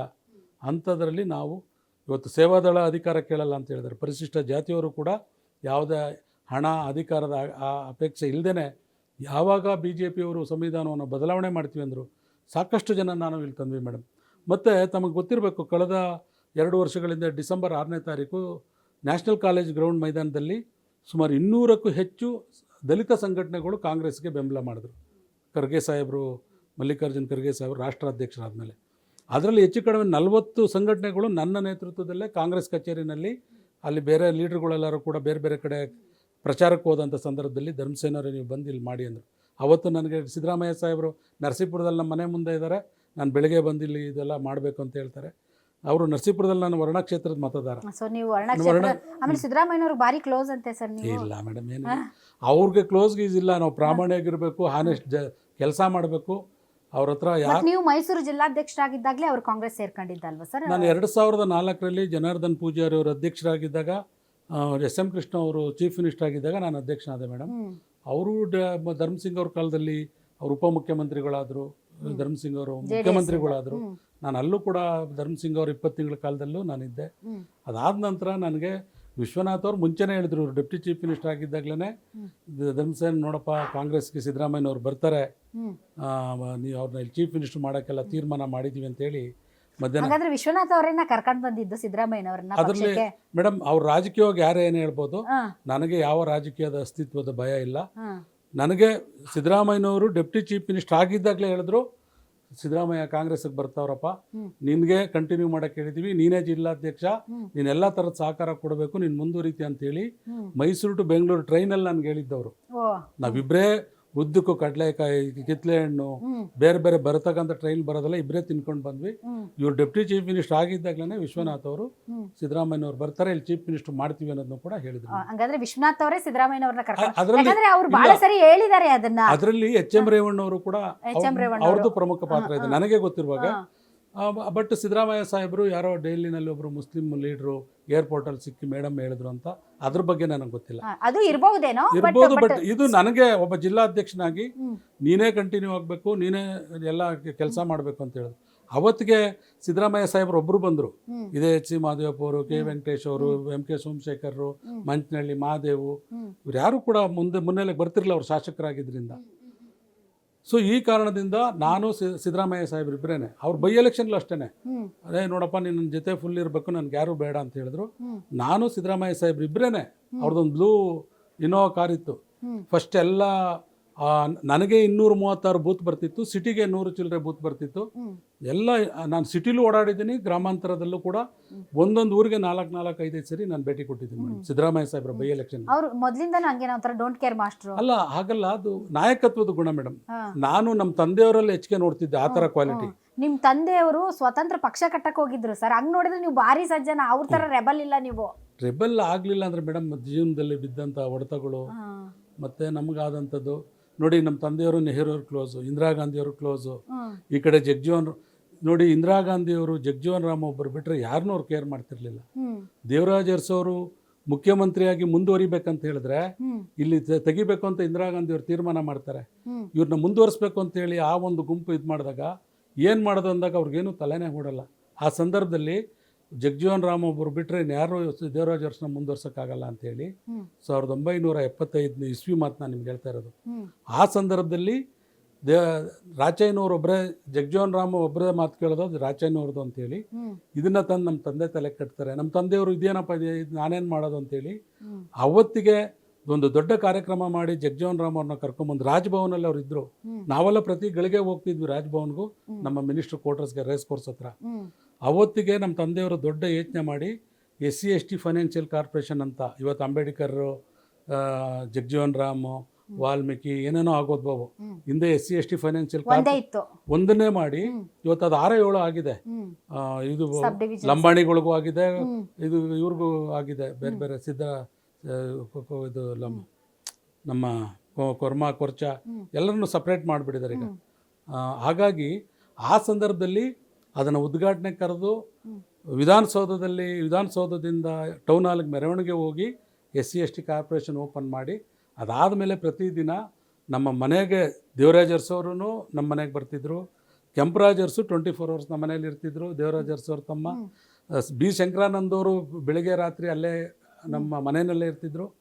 ಎಲ್ಲ ಮಾಡಿ ಫೈನಲ್ ಮೀಟಿಂಗ್ ಮಾಡಿ ಉಚ್ಚಮಾಸ್ತಿಗೌಡರು, ನಾಗರತ್ನಮ್ಮ ಅವರು, ಯಾರ್ಯಾರು ಅಂದಿನ ಮಿನಿಸ್ಟ್ರುಗಳು ಯಾರ್ಯಾರಿದ್ರು ಎಲ್ಲರೂ ನೋಡಿದ್ದೀನಿ. ಇವತ್ತು ಯಾರು ಮಲ್ಲಿಕಾರ್ಜುನ್ ಖರ್ಗೆ ಸಾಹೇಬ್ರು ಇರ್ಬೋದು, ಬಂಗಾರಪ್ಪನವ್ರು ಇರ್ಬೋದು, ಗುಂಡ್ರಾಯರು ಇರ್ಬೋದು, ಮೊಯ್ಲಿಯವರು ಇರ್ಬೋದು, ಎಲ್ಲರೂ ಕೂಡ ನಮ್ಮ ತಂದೆಯವರಲ್ಲಿ ಮನೋರಮಾ ಮಧ್ವರಾಜ್ ಅವರು ಎಲ್ಲರೂ ಕೂಡ ಸ್ಟೇಟ್ ಮಿನಿಸ್ಟರ್ಸ್. ಸೊ ಅಂಥ ಸಂದರ್ಭದಲ್ಲಿ ಎಲ್ಲ ಅವ್ರನ್ನ ಜಗಜೀವನ್ ರಾಮ್ ಅವ್ರನ್ನ ಒಪ್ಪಿಸಿ ದೇವರಾಜ್ ಅರಸು ರಾಜ್ಯದಲ್ಲಿ ಉಳಿಬೇಕು ಅಂತೇಳಿ ಕಂಟಿನ್ಯೂ ಮಾಡಿದ್ದು ನಮ್ಮ ತಂದೆಯವರ ಅವತ್ತಿಗೆ. ಆಗಿನ ಕಾಲಕ್ಕೆ ದೇವೇಗೌಡರನ್ನ ಹ್ಯಾಂಡಲ್ ಮಾಡ್ತಾ ಇದ್ದೆ. ಅದು ನನಗೆ ಗೊತ್ತು, ನಾನು ತುಂಬ ಚಿಕ್ಕವನು ಮೇಡಮ್. ನಾನು SSLC ಓದ್ತಾ ಇದ್ದೆ ಆ ಸಂದರ್ಭದಲ್ಲಿ, ಅದು ಟಿ ನರಸೀಪುರದಲ್ಲಿ ಓದ್ತಾ ಇದ್ದೆ. ಆ ಸಂದರ್ಭದಲ್ಲಿ ಏನಾಗ್ತಿದೆ, ದೇವರಾಜ್ ಅರಸು ದೇವೇಗೌಡರನ್ನ ನಾನು ಹ್ಯಾಂಡಲ್ ಮಾಡೋಕ್ಕಾಗಲ್ಲಪ್ಪ, ರಾಚಯ್ಯನವ್ರಿಗೆ ಬಿಟ್ಬಿಡ್ರಿ, ಅವ್ರು ಏನಾರ ಮಾಡ್ಕೊಳ್ಳಿ ಅಂತೇಳಿ ನಾನು ಕಣ್ಣಲ್ಲೇ ನೋಡಿರೋದು. ಅವತ್ತೆಲ್ಲ ಕೆಲವೆಲ್ಲ ಹೇಳಕ್ಕೆ ಹೋಗ್ಬಾರ್ದು. ನಮ್ಮ ಮನೆಗೆ 4-5 ಗಂಟೆಗೆ ಅವ್ರು ಸೆಲ್ಫ್ ಡ್ರೈವಿಂಗ್ ಮಾಡ್ಕೊಂಡು ಬರೋರು ದೇವೇಗೌಡರು. ನಮ್ಮ ಕಾರು MEQ 40, ಅವ್ರದ್ದು MEQ 6087. ಈಗಲೂ ನನ್ನ ನಂಬರ್ ಎಲ್ಲ ಜ್ಞಾಪಕ ಇದೆ. ಅವ್ರದ್ದು light blue colour, green mix blue, hmm. ಅವರೇ ಸೆಲ್ಫ್ ಡ್ರೈವಿಂಗ್ ಮಾಡ್ಕೊಂಡು ಬರೋರು. ಹ್ಮ್. ಅವ್ರು ಬರುವಾಗ ಎಲ್ಲರನ್ನೂ ಆಚೆ ಕಡೆ ಕಳಿಸ್ತಾ ಇದ್ರು, ಯಾರನ್ನೂ ಒಳಗಡೆ ಬಿಡ್ತಿರ್ಲಿಲ್ಲ. ಹ್ಮ್. ದೇವೇಗೌಡರನ್ನ ಮತ್ತೆ ಅವರು ಬಂದ ಮೇಲೆ ಇಬ್ಬರು ಅವ್ರು ಏನು ಮಾತಾಡ್ತಿದ್ರು ಯಾರಿಗೂ ಗೊತ್ತಿಲ್ಲ, ಅವ್ರಿಬ್ಬರೇ ಮಾತಾಡೋರು. ಹ್ಮ್. ಬೆಳಗ್ಗೆ 5-5:30ಗೆಲ್ಲ ತಿಂಡಿ, 6 ಗಂಟೆಗೆಲ್ಲ ತಿಂಡಿ ತಿಂದು ಹ್ಮ್. ಅವ್ರು ಸೆಲ್ಫ್ ಡ್ರೈವಿಂಗ್ ಮಾಡ್ಕೊಂಡು ಹೋಗೋರು. ಹ್ಮ್. ಮತ್ತು ಇದಾಯಿತು. ಮತ್ತು ಹೆಗಡೆಯವರು ದೇವೇಗೌಡರನ್ನ ಎಕ್ಸ್ಪೆಲ್ ಮಾಡಿದಾಗ ಹ್ಮ್. ಇದೇ ಬೆಂಗಳೂರಿನ ರೈಲ್ವೆ ಸ್ಟೇಷನಿಂದ ಇರ್ತಕ್ಕಂಥ ಮಾಗಡಿ ರಸ್ತೆಯ ಬಾಬೂಜಿ ಹಾಸ್ಟೆಲ್ ಕರ್ಕೊಂಬಂದು ಹ್ಮ್. ನೀವು ದೊಡ್ಡ ನಾಯಕರಾಗ್ತೀರಿ, ನಿಮ್ಮ ಹಿಂದೆ ನಾವಿದ್ದೀವಿ ಅಂತೇಳಿ ಸಭೆ ಮಾಡಿದವರು ನಮ್ಮ ತಂದೆಯವರು. ಹ್ಮ್. ಯಾವ ಒಕ್ಕಲಿಗರು ಯಾರೂ ಮಾಡಲಿಲ್ಲ. ಹ್ಮ್. ಇದು ಸಾಕಷ್ಟು ಡಿಬೇಟ್ಗಳು ನಿಮ್ಮ ಜೊತೆಲಿ ಮಾತಾಡಿದ್ದೀನಿ, ಹೌದೌದು. ಇದು ಮತ್ತೆ ರಿಪೀಟ್ ಮಾಡ್ತಾ ಇದ್ದೀನಿ. ಹ್ಮ್. ಇಷ್ಟು ದೊಡ್ಡ ಇತಿಹಾಸ ಇರ್ತಕ್ಕಂಥದ್ದು. 2ನೇ ಬಾರಿ 78ಅಲ್ಲಿ ಏನು ಎಮರ್ಜೆನ್ಸಿ ಬಂತು, ಎಮರ್ಜೆನ್ಸಿಗೆ ಫಸ್ಟ್ ದೇಶದಲ್ಲಿ ಮಂತ್ರಿ ಸ್ಥಾನವನ್ನು ಕಳ್ಕೊಳ್ತಕ್ಕಂಥವ್ರು ನಮ್ಮ ತಂದೆಯವರು. ಹ್ಮ್. 20 ಅಂಶದ ಕಾರ್ಯಕ್ರಮ ದೇವರಾಜ್ ಅರಸರ್ ಸಕ್ಸಸ್, ದೇವರಾಜ್ ಅರಸರ್ಲ ನಮ್ಮ ತಂದೆಯವರು ದೊಡ್ಡ ಮಟ್ಟದಲ್ಲಿ 20 ಅಂಶದ ಕಾರ್ಯಕ್ರಮ ಇಂಪ್ಲಿಮೆಂಟೇಷನ್ ಮಾಡೋದು. ಹ್ಮ್. ಆವಾಗಲೇ ಫಸ್ಟು ಜಿಲ್ಲಾ ಮಂತ್ರಿಗಳು ಬಂದಿದ್ದು. ಹ್ಮ್. ನಮ್ಮ ತಂದೆಯವರು ಕೋಲಾರ ಜಿಲ್ಲಾ ಮಂತ್ರಿಗಳಿದ್ದರು. ಹ್ಮ್. ಆ ಸಂದರ್ಭದಲ್ಲಿ ಮೇಡಮ್ ಏನು ರಾಮಕೃಷ್ಣ ಇದು ದೇವರಾಜ್ ಅರಸವರು ಹ್ಮ್. ಬೇರೆ ಬೇರೆ ಕಾರಣಗಳಿಂದ ನಮ್ಮ ತಂದೆಯವ್ರನ್ನ ಕೈ ಬಿಟ್ಟರು. ಮತ್ತು ಅದಾದ ನಂತರನೇ ಈ 95 ಜಾತಿಗಳನ್ನು ಕೂಡ ತರ್ತಕ್ಕಂಥದ್ದು. ಅವತ್ತು ನಮ್ಮ ತಂದೆಯವರೊಬ್ಬರೇ ಕೂತ್ಕೊಂಡ್ರು. ಇವತ್ತಿನ ಮಲ್ಟಿಸ್ಟೋರ್ MS ಬಿಲ್ಡಿಂಗಿನ ಎದುರುಗಡೆ ಕಬ್ಬನ್ ಪಾರ್ಕಲ್ಲಿ ಕೂತ್ಕೊಂಡ್ರು. ಇವತ್ತು ಒಳ ಮೀಸಲಾತಿ ಹೋರಾಟಗಳು ನಡೀತಾ ಇದೆ. ನಾನು ಕೂಡ ಪ್ರತಿ ದಿವಸ, ಆಗ ನಾನು ಇಲ್ಲೇ ಡಿಗ್ರಿ ಓದ್ತಾ ಇದ್ದೆ ಬ್ಯಾಂಗ್ಳೂರಲ್ಲಿ, ಪ್ರತಿ ದಿವಸ ಅಲ್ಲಿ ಹೋಗ್ತಿದ್ವಿ ನಾವು. ನಮ್ಮ ತಂದೆಯವರು ಸುಮಾರು ಒಂದು 5-6 ದಿವಸ ಕುಳ್ತಿದ್ರು ಅಲ್ಲಿ, ಒಬ್ಬರೇ ಕುಳ್ತಿದ್ರು. ಅಂದಿನ ನಮ್ಮ ಜನಾಂಗದ MLAಗಳು ಹುಚ್ಚ ಒಬ್ಬನೇ ಕುಳ್ತವ್ನು ನೋಡ್ರಿ, ಇವನೇನು ಮಾಡೋಕ್ಕೆ ಕೆಲಸ ಇಲ್ಲದೆ ಅಂತ. ನಾನು ಮೊನ್ನೆ ಸೊಂಡೂರಲ್ಲಿ ಭಾಷಣ ಮಾಡಿದೆ, ಸಂತೋಷ್ ಲಾಡೋರು ಎದುರುಗಡೆ. ಯಾವತ್ತು ಹೇಳಿದ್ರು ಹುಚ್ಚ ಅಂತ, ಇವತ್ತು ಹುಚ್ಚ ಇಡೀ ಜನಾಂಗನೇ ಹುಚ್ಚರು ಮಾಡಿದವರು ಅಂದಿನ ಅವಿವೇಕಿ MLAಗಳು. ನಮ್ಮ ತಂದೆಯವ್ರಿಗೆ ಬೆಂಬಲ ಕೊಟ್ಟಿದ್ದೀರಿ ಇವೆಲ್ಲ. ನಮ್ಮ ತಂದೆಯವರು ಯಾವುದೇ ಒಳ ಮೀಸಲಾತಿ ವಿರುದ್ಧ ಇರಲಿಲ್ಲ. ನಾನೇ ಹತ್ರದಲ್ಲಿ ನಾನು ನೋಡಿದ್ದೀನಿ. ನೀವು ಕೊಡಿ, ಅವ್ರಿಗೆ ಕೊಡಿ, ಅವ್ರು ಯಾರಿಗೂ ಎಷ್ಟು ಬೇಕಾದ್ರೂ ಮೀಸಲಾತಿ ಕೊಡಿ, ನಾನು ಅದಕ್ಕೆ ವಿರುದ್ಧ ಇಲ್ಲ. ಅಸ್ಪೃಶ್ಯರ ಜೊತೆಯಲ್ಲಿ ಅವ್ರನ್ನ ಹಾಕ್ಬೇಡಿ, ಇವ್ರ ಜೊತೆಲಿ ಕಾಂಪೀಟ್ ಮಾಡೋಕ್ಕಾಗಲ್ಲ. ಒಬ್ಬ ಬಡವ, ಒಬ್ಬ ಅಸಹಾಯಕ, ಒಬ್ಬ ಅಸ್ಪೃಶ್ಯತೆಯನ್ನು ಎದುರಿಸ್ತಕ್ಕಂಥವನು ಸಬಲವಾಗಿರ್ತಕ್ಕಂಥ ವರ್ಗಗಳ ಜೊತೆಯಲ್ಲಿ ಅವ್ನು ಕಾಂಪೀಟ್ ಮಾಡೋಕ್ಕಾಗಲ್ಲ. ಅದ್ರ ಪರಿಣಾಮನೇ ಇವತ್ತು ಎಸ್ಪೆಷಲಿ ಬೇರೆ ವರ್ಗಗಳು ಎಚ್ಚೆತ್ಕೊಂಡಿದ್ದಾರೆ. ನಮ್ಮ ಆದಿಜಾಂಬ ಜನಾಂಗ, ಮಾದಿಗ ಜನಾಂಗ ಎಚ್ಚೆತ್ಕೊಳ್ಳಿಲ್ಲ. ಇವತ್ತು ಪೊಲಿಟಿಕಲ್ ಸಫರರ್ಸ್ ನಾವು. ಇವತ್ತು ಯಾವುದೇ ಹುದ್ದೆಗಳು ಸಿಗ್ತಾ ಇಲ್ಲ, ಸರ್ಕಾರಿ ಸವಲತ್ತುಗಳು ಸಿಗ್ತಾ ಇಲ್ಲ. ಇದೆಲ್ಲದಕ್ಕೂ ಕಾರಣ ಇವತ್ತು ಒಳ ಮೀಸಲಾತಿ ಬರದೇ ಇದ್ರೆ. ಇದನ್ನ ಫಸ್ಟ್ ಕಾಂಗ್ರೆಸ್ ಅಲ್ಲೂ ಲೆಫ್ಟ್ ರೈಟ್ ಫೈಟ್ ಇದೆಯಾ ಸರ್? 101 ಜಾತಿಗೂ ಇದೆ ಮೇಡಮ್. ನಾನು ಪಟ್ಟಿ ನೋಡಿದ್ದೀನಿ. ಹ್ಮ್. 101 ಜಾತಿಯಲ್ಲಿ ಒಂದೇ ಜಾತಿಯಲ್ಲಿ ಒಬ್ಬನೇ ಇದ್ದಾನೆ. ನಾನು ಸರ್ಕಾರದಲ್ಲಿ ಪ್ರಶ್ನೆ ಮಾಡಿದ್ದೀನಿ, ಹ್ಮ್. ಇರೀ ಅದು ಹೆಂಗ್ರಿ, ಗಂಡ ಇಲ್ಲ, ಹೆಂಡತಿ ಇಲ್ಲ, ತಂದೆ ಇಲ್ಲ, ತಾಯಿ ಇಲ್ಲ, ಮಕ್ಕಳಿಲ್ಲ, ಹೆಂಗ್ರಿ ಒಬ್ಬನ? ಸರ್ ನಮಗೆ ಗೊತ್ತಿಲ್ಲ ಪಟ್ಟಿ ಇದು ಅಂತ. ಈಗ ಅವನು ಬದುಕಿದ್ದಾನೆ ಇಲ್ವೋ ಚೆಕ್ ಮಾಡಿಸ್ಬೇಕು ಈಗ ನಾವು. ಹ್ಮ್. ಇದೆಲ್ಲ ಇದೆ ಮೇಡಮ್. ಅದು ಸರ್ಕಾರ, ಅದು ಹ್ಮ್. ಯಾರು ಒಂದು ಕೂದಲಷ್ಟು ಕೂಡ ಸರ್ಕಾರದ ವ್ಯವಸ್ಥೆನಲ್ಲಿ ಏನೂ ಚೇಂಜ್ ಮಾಡೋಕ್ಕಾಗಲ್ಲ. ಸರ್ ಅಂತ ರಾಜ್ಯದವ್ರು ನೀವು ಬಹಳ ಸಂಭಾವಿತರಾಗ್ಬಿಟ್ರಲ್ಲ ಸರ್, ಭಾರಿ ಸಜ್ಜನ. ಮೇಡಮ್, ನೋಡಿ ನಾನು ನೀವು 2 ಬಾರಿ ಕೇಳಿ- MLC ಆದವರು. ಅಲ್ಲಲ್ಲ. ಈಗ ನೀವು SC ಘಟಕದ ಅಧ್ಯಕ್ಷರಾಗಿ ನನಗೆ ಐ ಫೀಲ್ ಇಟ್ಸ್ ಒಂಥರ ನಿಮ್ಮನ್ನು ಸಮರ್ಥವಾಗಿ ಬಳಸ್ಕತ್ತಿಲ್ಲ ಅಂತ ನನಗನ್ಸುತ್ತೆ. ಸಮರ್ಥವಾಗಲ್ಲ. ಹ್ಮ್. ನೋಡಿ ಮೇಡಮ್, ಯಾವಾಗ ಜಾತಿಗಳು, ನಾನು ಹುಟ್ಟಿರ್ತಕ್ಕಂಥ ಜಾತಿ ಗಟ್ಟಿಯಾಗಲಿಲ್ಲ ಅಂದರೆ ಹ್ಮ್. ನಾನು ಗಟ್ಟಿಯಾಗಕ್ಕಾಗಲ್ಲ. ಹ್ಮ್. ಒಂದೇ ನೋಡಿ, ನಾನು ಮೈಸೂರಲ್ಲಿ ನನ್ನ MLC ಟಿಕೆಟ್ ತಪ್ಪಿಸ್ಬಿಟ್ರು ಈಗ 3 ವರ್ಷದಲ್ಲಿ. ಕರೆಕ್ಟಾಗಿ ಇದೆ 3 ವರ್ಷ. ನಾನು ಇದ್ನಲ್ಲ ಸರ್, ನೀವು ಆಯ್ತಾ ಮೇಡಮ್? ಅಲ್ಲಿ ಏನು ಗೊತ್ತಾ, ಡಿಬೇಟ್ ಅಲ್ಲೇ ಹೇಳಿದೆ ಸರ್, ನಿಮ್ಮಂತವ್ರಿಗೆಲ್ಲ ಕೊಡಲ್ಲ ಸರ್ ಟಿಕೆಟ್ ಅಂತ ನಾನೇ ಹೇಳ್ದೆ. ನಿಮ್ಗೆ ನೆನಪಿದೆಯೋ ಇಲ್ವೋ? ಅಲ್ಲ ಮೇಡಮ್, ಇಡೀ ಎಲ್ಲ ಜಾತಿಯವರು ಒಪ್ಕೊಂಡಿದ್ದಾರೆ ಎಕ್ಸೆಪ್ಟ್ ನನ್ನ ಜಾತಿ. ಎಲ್ಲರೂ ಒಪ್ಕೊಂಡ್ರು. ಇರ್ತಕ್ಕಂಥ ಒಂದು 7-8 ಶೆಡ್ಯೂಲ್ ಕಾಸ್ಟ್ ಇದೆ. ಒಕ್ಕಲಿಗರು, ಲಿಂಗಾಯತರು, ಹಿಂದುಳಿದ ವರ್ಗರು, ಅಲ್ಪಸಂಖ್ಯಾತರು, ಎಸ್ಟಿಗಳು ಯಾರೂ ಹೇಳಲಿಲ್ಲ. ಹ್ಮ್. ಅಥವಾ ಇವರೇ ಹೇಳಿಸ್ಬಿಟ್ರ ನಮ್ಮ ಜಾತಿಯವ್ರ ಕೈನಲ್ಲಿ, ಹ್ಮ್. ಅಥವಾ ನಮ್ಮ ಜಾತಿಯವರೇ ಹೋಗಿ ಹೇಳಿದ್ರೆ ನನಗೆ ಗೊತ್ತಿಲ್ಲ. ಹ್ಮ್. ಬಟ್ ಇರಲಿ, ನಾನು ಅದನ್ನು ನಾನು ಚಾಲೆಂಜ್ ಮಾಡಿದ್ದಿದ್ರೆ ನನ್ನ ಮನೆ ಮುಳುಗೋಗ್ತಿತ್ತು. ನನ್ನ ಮಕ್ಕಳೆಲ್ಲ ಭಾಳ, ಅವ್ನು ಫಾರಿನಲ್ಲಿ ಓದ್ಕೊಂಡು ಬಂದಿದ್ದಾನೆ. ಹ್ಮ್. ನಮ್ಮ ತಂದೆ ನನಗೆ ಮಾಡಿದ ಗತಿ ನನ್ನ ಮಗನಿಗೆ ನಾನು ಮಾಡಬೇಕಾಗ್ತಿತ್ತು. ಹ್ಮ್. ಹಾಗಾಗಿ ಬೇಡ. ಇದು ನೋಡಿ ಮೇಡಮ್, ಬಸವಣ್ಣವರು ಎಷ್ಟು ವರ್ಷ ಆಯಿತು ಮೇಡಮ್ ಹ್ಮ್. ಇದನ್ನು ಅಳಿಸಕ್ಕೆ ಹೋಗಿ. ಹ್ಮ್. ಇವತ್ತಿಗೂ ಕೂಡ ಹ್ಮ್. ಬಸವಣ್ಣವ್ರು ಎಲ್ಲೋದ್ರು ಅಂತ ಇವತ್ತಿಗೂ ಯಾರಿಗೂ ಗೊತ್ತಿಲ್ಲ. ನೆನ್ನೆನೂ ಯತ್ನಾಳ್ ಅವರೆಲ್ಲ ಮಾತಾಡಿದ್ದಾರೆ. ಹ್ಮ್. ಈ ಜಾತಿ ವ್ಯವಸ್ಥೆ, ಜಾತಿ ಎಲ್ಲ ಬಸವಣ್ಣವ್ರನ್ನ ಕಳ್ಕೊಂಡು ನಾವು ಜಾತಿ ಉಳಿಸ್ಕೊಂಡ್ರ ಅಂತ ನಾವು ಕರ್ನಾಟಕದ ಜನ. ಹ್ಮ್. ನಾನು ಸ್ವಲ್ಪ ನನಗೂ ದೇವ್ರು ಬುದ್ಧಿ ಕೊಟ್ಟಿದ್ದಾನೆ. ಹ್ಮ್. ಇರಲಿ, ಇವತ್ತಲ್ಲ ನಾಳೆ. ನಮ್ಮ ತಂದೆಯವರು ಹೇಳೋರು, ನನ್ನ ಜಾತಿ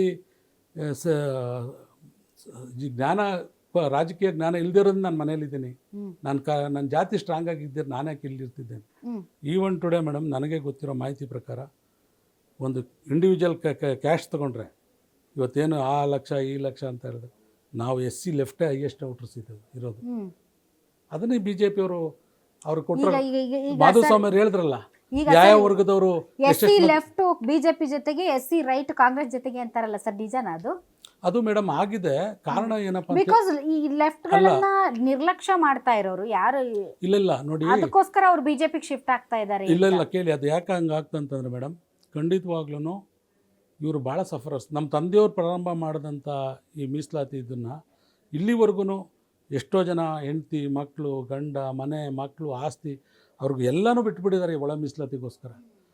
ಆದರೆ ನಮ್ಗೆ ಯಾರ್ದೂ ಸಪೋರ್ಟ್ ಇಲ್ಲ. ಇವತ್ತು ಸುಪ್ರೀಂ ಕೋರ್ಟ್ ಮುಖಾಂತರ ಯಾವುದೋ ಒಂದು ರೂಪದಲ್ಲಿ ನಮಗೆ ಒಳ ಮೀಸಲಾತಿ ಕೊಡಬೇಕು ಅನ್ನೋದನ್ನು ಮಾಡಿದ್ದಾರೆ. ಈಗಲೂ ಕೂಡ ಸಿದ್ದರಾಮಯ್ಯ ಸಾಹೇಬ್ರ ಜೊತೆಲೂ ಮೊನ್ನೆನೂ ನಾನು 3 ಮೀಟಿಂಗ್ ಮಾಡಿದ್ದಾರೆ ಮೇಡಮ್. 3 ಮೀಟಿಂಗಲ್ಲಿ ನಾನಿದ್ದೀನಿ. ಸಿದ್ದರಾಮಯ್ಯ ಸಾಹೇಬರು 2018 ಜನವರಿ 14ನೇ ತಾರೀಕು ಮೀಟಿಂಗ್ ಮಾಡಿದ್ರು. ಕುಮಾರಸ್ವಾಮಿ ಅವರು ಮೀಟಿಂಗ್ ಮಾಡಿದ್ರು. ಮೊನ್ನೆ ಕಳೆದ ವಾರ ನಾವು ಸಿದ್ದರಾಮಯ್ಯ ಸಾಹೇಬ್ರ ಜೊತೆಲಿ ಮೀಟಿಂಗ್ ಮಾಡೋದಕ್ಕೂ ಹೋಗಿದ್ದೀನಿ. ಆದರೆ ಈಗಲೂ ಸಿದ್ದರಾಮಯ್ಯ ಸಾಹೇಬರು ಇದ್ರ ಪರವಾಗಿದ್ದರೂ ಕೂಡ ನಮ್ಮ ಜನಾಂಗದವ್ರಿಗೆ ನಂಬಿಕೆ ಇಲ್ಲ. ಆ ಕಾರಣಕ್ಕೆ ಏನು ಮಾಡಿದ್ರು ಇವರು, ಅವತ್ತಿಗೆ KH ಮುನಿಯಪ್ಪ ಸಾಹೇಬರು ಡೆಲ್ಲಿಲಿದ್ದರು. ಅಲ್ಲಿ ಕೇಂದ್ರ ಸರ್ಕಾರ ಹೊರಟೋಯ್ತು, ಇಲ್ಲಿ BJP ಸರ್ಕಾರ ಬಂತು. ಇಲ್ಲಿ ಗೋವಿಂದ ಕಾರಜೋಳ ಅವರು ಮತ್ತು ರಮೇಶ್ ಜಿಗಜಿಣಗಿ ಅಂತ ಭಾಳ ಘಟಾನುಘಟಿ ನಾಯಕರು ಮೇಡಮ್. ಇವತ್ತು ಹೇಳ್ತೀನಿ, ನಮ್ಮ ಜನಾಂಗ ಒಪ್ಕೊಂಡಿಂದ ಬೇರೆಯವ್ರನ್ನ ಜಾಸ್ತಿ ಒಪ್ಕೊಂಡಿರ್ತಕ್ಕಂಥ ಒಂದು ನಮ್ಮ ನಾರಾಯಣ ಸ್ವಾಮಿ ಅವರು ಇರ್ಬೋದು. ಇವರು ಜನಗಳಿಗೆ ಇವ್ರ ಮೇಲೆ ಭರವಸೆ ಬಂತು. ನಮಗೆ ಕಾಂಗ್ರೆಸ್ನ ಮಾದಿಗ ಲೀಡರ್ಗಳಿಗಿಂತ BJPಯ ಲೀಡರ್ಗಳೇ ಸೂಕ್ತ ಅಂತ ಅನಿಸಿರ್ಬೋದು ಮತದಾರರಿಗೆ, ನನಗೇನು ಗೊತ್ತಿಲ್ಲ. ಬಿಕಾಸ್ ಆಫ್ ನಿಮ್ದು ರೈಟ್ ಡಾಮಿನೇಷನ್ ಇನ್ ಕಾಂಗ್ರೆಸ್ ಅಂತ ಅನ್ಸುತ್ತೆ. ಹಾಗೇನಿಲ್ಲ ಮೇಡಮ್. ಹೌದೌದು, ಲೆಕ್ಕ ಹಾಕಿ ನೀವು ಈಗ ನಮ್ಮಲ್ಲೇ 4-5 ಜನ ಇದೀವಿ. ಮಿಕ್ಕದಂತೆ ಮಿನಿಸ್ಟರ್ಸ್ ಹೇಳಿ. ಮಿನಿಸ್ಟರ್ಸ್ ಇಬ್ಬರೇ ಇರೋದು ಮೇಡಮ್, ತಿಮ್ಮಾಪುರ ಅಂಡ್ KH ಮುನಿಯಪ್ಪರು ಇದ್ದಾರೆ. ಮುನಿಯಪ್ಪನವರು. ಆಲ್ ರೈಟ್ ಸರ್, ನಾವು ಸಿದ್ದರಾಮಯ್ಯನವ್ರ ಬಗ್ಗೆ ಮಾತಾಡ್ತಾ ಇದ್ವಿ ಸರ್. ಸಿದ್ದರಾಮಯ್ಯನವರು ಈಗ ಸರ್ ನಿಮ್ಮನ್ನ ಅಧ್ಯಕ್ಷರನ್ನಾಗಿ ಮಾಡಿ ಸಿದ್ದರಾಮಯ್ಯನವರ DK ಶಿವಕುಮಾರ್ ಅವರ ಸರ್ ರಾಜ್ಯಕ್ಕೆ ಮೇಡಮ್? ನನಗೆ ನಿಜ ಹೇಳ್ಬೇಕಂತ ಹೇಳಿದ್ರೆ, ಯಾಕೆಂದರೆ ನಾನು ಇಲ್ಸೋದು ಸುಳ್ಳು ಹೇಳೋದು ತಪ್ಪಾಗುತ್ತೆ. ಅವ್ರು ರಾಜ್ಯ ಅಧ್ಯಕ್ಷರಾಗಿ ಬಂದಾಗಲೇ ಹೇಳ್ಬಿಟ್ರು, ಏಯ್ ನೀನೇ ಕಣ ಅಧ್ಯಕ್ಷ. ನಾನು MLC-ನೇ ಇದ್ದೆ. ಈಗ ಅವ್ರು 5 ವರ್ಷ ಆಗೋಯ್ತು. ನನಗಿನ್ನೂ ನೀನೇ ಕಣ ಆ ಜಾಗಕ್ಕೆ ಅಂತ ಹೇಳಿದ್ರು. ಸಿದ್ದರಾಮಯ್ಯನವ್ರು ನಿಮ್ಗೆ ಭಾರಿ ಬೆಂಬಲ. ಅದನ್ನ ತಿರ್ಗಾ ಧ್ರುವನಾರಾಯಣ ಅವ್ರು ಹೋಗಿ ಸಿದ್ದರಾಮಯ್ಯನವ್ರಿಗೆ ಹೇಳಿ, ಸಿದ್ದರಾಮಯ್ಯನವರು ಕರೆಸ್ಬಿಟ್ಟು, ನೋಡಪ್ಪ ಲೆಫ್ಟಲ್ಲೇ ಮಾಡಬೇಕು ಅಂತಿದ್ದಾರೆ, ನಿನಗೆ ಬೇರೆ ಕೆಲಸಕ್ಕಿಂತ ಪಕ್ಷದ ಕೆಲಸ ನೀನು ತುಂಬ ಇಷ್ಟಪಡ್ತೀಯ. ಅವತ್ತು ಊಟ ಎಲ್ಲ ಮಾಡಿಸಿದ್ರು ಅವ್ರ ಮನೆ. ಮೋಸ್ಟ್ಲಿ ಅವತ್ತೇ ನಾನು ಲಾಸ್ಟ್ ಊಟ ಮಾಡಿರೋದು ಅವ್ರ ಮನೆ. ಹೋಗು ನೀನು ಕೆಲಸ ಮಾಡಿ. ಬಟ್ ಅಲ್ಲಿ ಮೈಸೂರಿಗೆ ಹೋಗೋಕ್ಕಾಗಲ್ಲ, ಅಷ್ಟು ಕೆಲಸ ಇದೆ ಮೇಡಮ್. ಅಷ್ಟು ಕೆಲಸ ಮಾಡಿದ್ದೀನಿ ರಾಜ್ಯದ SC ಘಟಕದಲ್ಲಿ. ಇವತ್ತು ಇಡೀ ದೇಶದಲ್ಲಿ ನಂಬರ್ 1 ಆಗ್ಬೇಕಂತ ಹೇಳಿದ್ರೆ ಪ್ರತಿದಿನ ಆಫೀಸಲ್ಲಿ ಕುಳಿತಿದ್ದೀನಿ. ಹಬ್ಬದ ದಿವಸನೂ ಕೂಡ ಆಫೀಸಲ್ಲಿ. ಅದು ನಾನಂತ ಹೇಳಲ್ಲ, ನನ್ನ ಜೊತೆಯಲ್ಲಿ ಕೆಲಸ ಮಾಡ್ತಾ ಇದ್ದಾರೆ ನನ್ನ ರಾಜ್ಯ ಉಪಾಧ್ಯಕ್ಷರುಗಳು ಮತ್ತು ಸ್ಟೇಟ್ ಕನ್ವೀನರ್ಸು ಮತ್ತು ಎಕ್ಸಿಕ್ಯೂಟಿವ್ ಕಮಿಟಿ ಮೆಂಬರ್ಸ್ ಮತ್ತು ಜಿಲ್ಲಾಧ್ಯಕ್ಷರುಗಳು ಅಷ್ಟೇ. ಸರ್ ನಿಮ್ಮ ಘಟಕ ಏನಿದೆ ಸರ್? ನಿಮ್ದೇನು KPCC SC ಘಟಕ ಬೈ ಎಲೆಕ್ಷನ್ ಆಯ್ತಲ್ಲ ಸರ್. ಈಗ ಬೈ ಎಲೆಕ್ಷನ್ ನಾನು ಸಂಡೂರು ಹೋದೆ ಮತ್ತು ಚನ್ನಪಟ್ಟಣ ಹೋದೆ. ಎಲ್ಲ ಕಡೆ ಹೋದಾಗ ಸರ್ ಈ SC ಮತಗಳು ಏನಿದಾವಲ್ಲ ಸರ್, ಅವು ಕಾಂಗ್ರೆಸ್ಗೇನೆ ಫಿಕ್ಸ್ ಅನ್ನೋ ಥರದಲ್ಲೇ ರಾಜಕೀಯ ಪಡಸಾಲೆಯಲ್ಲೇ ಎಲ್ಲರೂ ಲೆಕ್ಕ ಹಾಕೋದು ಸರ್. ನಿಮ್ಮ ಪಾತ್ರ ಏನು ಅದರಲ್ಲಿ? ಅಂದರೆ ನಿಮ್ಮ ಘಟಕದ ಅಥವಾ ನಿಮ್ಮ ಒಂದು ವಿಂಗ್ನ ಪಾತ್ರ ಏನು? ನೋಡಿ ಮೇಡಮ್, ನಮಗೆ ಕಳೆದ ಸರ್ಕಾರ ಬರೋದಕ್ಕೆ ಮುಂಚೆ MLA ಎಲೆಕ್ಷನ್ಗೆ ಮುಂಚೆ ಜನವರಿ 8ನೇ ತಾರೀಕು ಡಾಕ್ಟರ್ ಪರಮೇಶ್ವರ್ ಸಾಹೇಬ್ರ ನೇತೃತ್ವದಲ್ಲಿ ಚಿತ್ರದುರ್ಗದಲ್ಲಿ ನಾವು ಒಂದು ಸಮಾವೇಶ ಮಾಡಿದ್ವಿ. SC ST ಅಂತಾನೆ ಮಾಡಿದ್ವಿ, SC ST ಅಂತೇಳಿ. ಅಲ್ಲಿ ಫಸ್ಟ್ ಸಬ್ಜೆಕ್ಟನ್ನೇ ನಾವು ಒಳ ಮೀಸಲಾತಿ ಸದಾಶಿವ ಜಾರಿಗೆ ತರ್ತೀವಿ ಅನ್ನೋದೇ ಫಸ್ಟ್ ಸಬ್ಜೆಕ್ಟ್. ಉಳಿದಂತೆ 8 ಸಬ್ಜೆಕ್ಟ್ಗಳನ್ನು ಕೂಡ ಅದನ್ನು ಕೂಡ ಇವತ್ತೆಲ್ಲ ಕೂಡ ಪರಮೇಶ್ವರ್ ಸಾಹೇಬ್ರ ನೇತೃತ್ವದಲ್ಲೇ ಕೆಲಸ ಮಾಡಿದ್ವಿ. ಸದಾಶಿವ ಆಯೋಗದ ವರದಿಯನ್ನು ನೀವು ಲೆಫ್ಟ್ ಅವ್ರು ಒಪ್ಕೊಂಡ್ಬಿಡ್ತೀರಾ? ಅಲ್ಲಿ ಒಂದು ವ್ಯತ್ಯಾಸ ಆಗಿದೆ ಮೇಡಮ್. ಮೊದಲನೇ ಕ್ಯಾಬಿನೆಟ್ ಅಲ್ಲೇ ತರ್ತೀವಿ ಅಂತ ಹೇಳಿದ್ರು. ಈಗಾಗಲೇ 1.5 ವರ್ಷ 1.25 ವರ್ಷ ತರೋದಕ್ಕೆ ನಿಮ್ಮಲ್ಲೇ ವಿರೋಧ ಇದೆ. ಇಲ್ಲ, ಅಲ್ಲಿ ಒಂದು ಟೆಕ್ನಿಕಲ್ ಪಾಯಿಂಟ್ ಇದೆ ಮೇಡಮ್. BJP ಅವರು ಅದನ್ನ ತಿರಸ್ಕಾರ ಮಾಡಿಬಿಟ್ಟಿದ್ದಾರೆ. ಸದಾಶಿವ ಆಯೋಗನ ತಿರಸ್ಕಾರ ಮಾಡಿರೋದ್ರಿಂದ ಈಗ ಅಲ್ಲಿ ಯಾವುದೇ ಸರ್ಕಾರದ ಇಂಪ್ಲಿಮೆಂಟೇಷನ್ ಕಾರ್ಯಕ್ರಮಗಳು ಜಾರಿ ಬರಬೇಕಂದ್ರೆ ವರದಿಗಳು ಭಾಳ ಪ್ರಮುಖ ಪಾತ್ರ ವಹಿಸುತ್ತೆ. ಆ ಸಂದರ್ಭದಲ್ಲಿ ಏನಾಗಿದೆ, ಈಗ ಮೊನ್ನೆ ಸಿದ್ದರಾಮಯ್ಯ ಸಾಹೇಬರು ಸಿಂಗಲ್ ಜಡ್ಜ್ ಕಮಿಟಿ ಮಾಡಿದ್ದಾರೆ. ಅವರು ಡಿಸೆಂಬರಲ್ಲಿ ಕೊಡ್ತಾರೆ. ಮೇ ಬಿ ಡಿಸೆಂಬರ್ಲ ಇದಾದರೆ ನೆಕ್ಸ್ಟು ಬೆಳಗಾಂ ಸೆಷನಲ್ಲೇ ಅದು ಇದಕ್ಕೆ ಮಂಡನೆ ಮಾಡ್ತಾರೆ ಮೇಡಮ್. ನನಗೆ ನೀವು ಹೆಂಗೆ ಸರ್, ನೀವು ಇಲ್ಲೆಲ್ಲ ಕ್ಷೇತ್ರಗಳಲ್ಲಿ ಹೆಂಗೆ ವರ್ಕ್ ಮಾಡಿ ಮೇಡಮ್? ನನಗೆ ನೋಡಿ, ಫಾರ್ ಎಕ್ಸಾಂಪಲ್ ಈಗ 36 ಕ್ಷೇತ್ರಗಳು ನನಗೆ ರಿಸರ್ವ್ ಕಾನ್ಸ್ಟಿಟ್ಯೂನ್ಸಿ ಇತ್ತು. ಸೊ ನಮಗೆ ಹೆಚ್ಚಿಗೆ ಕೆಲಸ ಕೊಡೋರು ಮೇಡಮ್ AICC ಅವರು. ನೀವು ಹೀಗೆ ಮಾಡಬೇಕು ಅಂತ ಡೈರೆಕ್ಷನ್ ಕೊಡೋರು AICC ಅವರು. ಅದಾದ ನಂತರ KPCC ಅವರು ನಮಗೆ ಕೆಲವು ಇದನ್ನು ಹೇಳ್ತಾರೆ.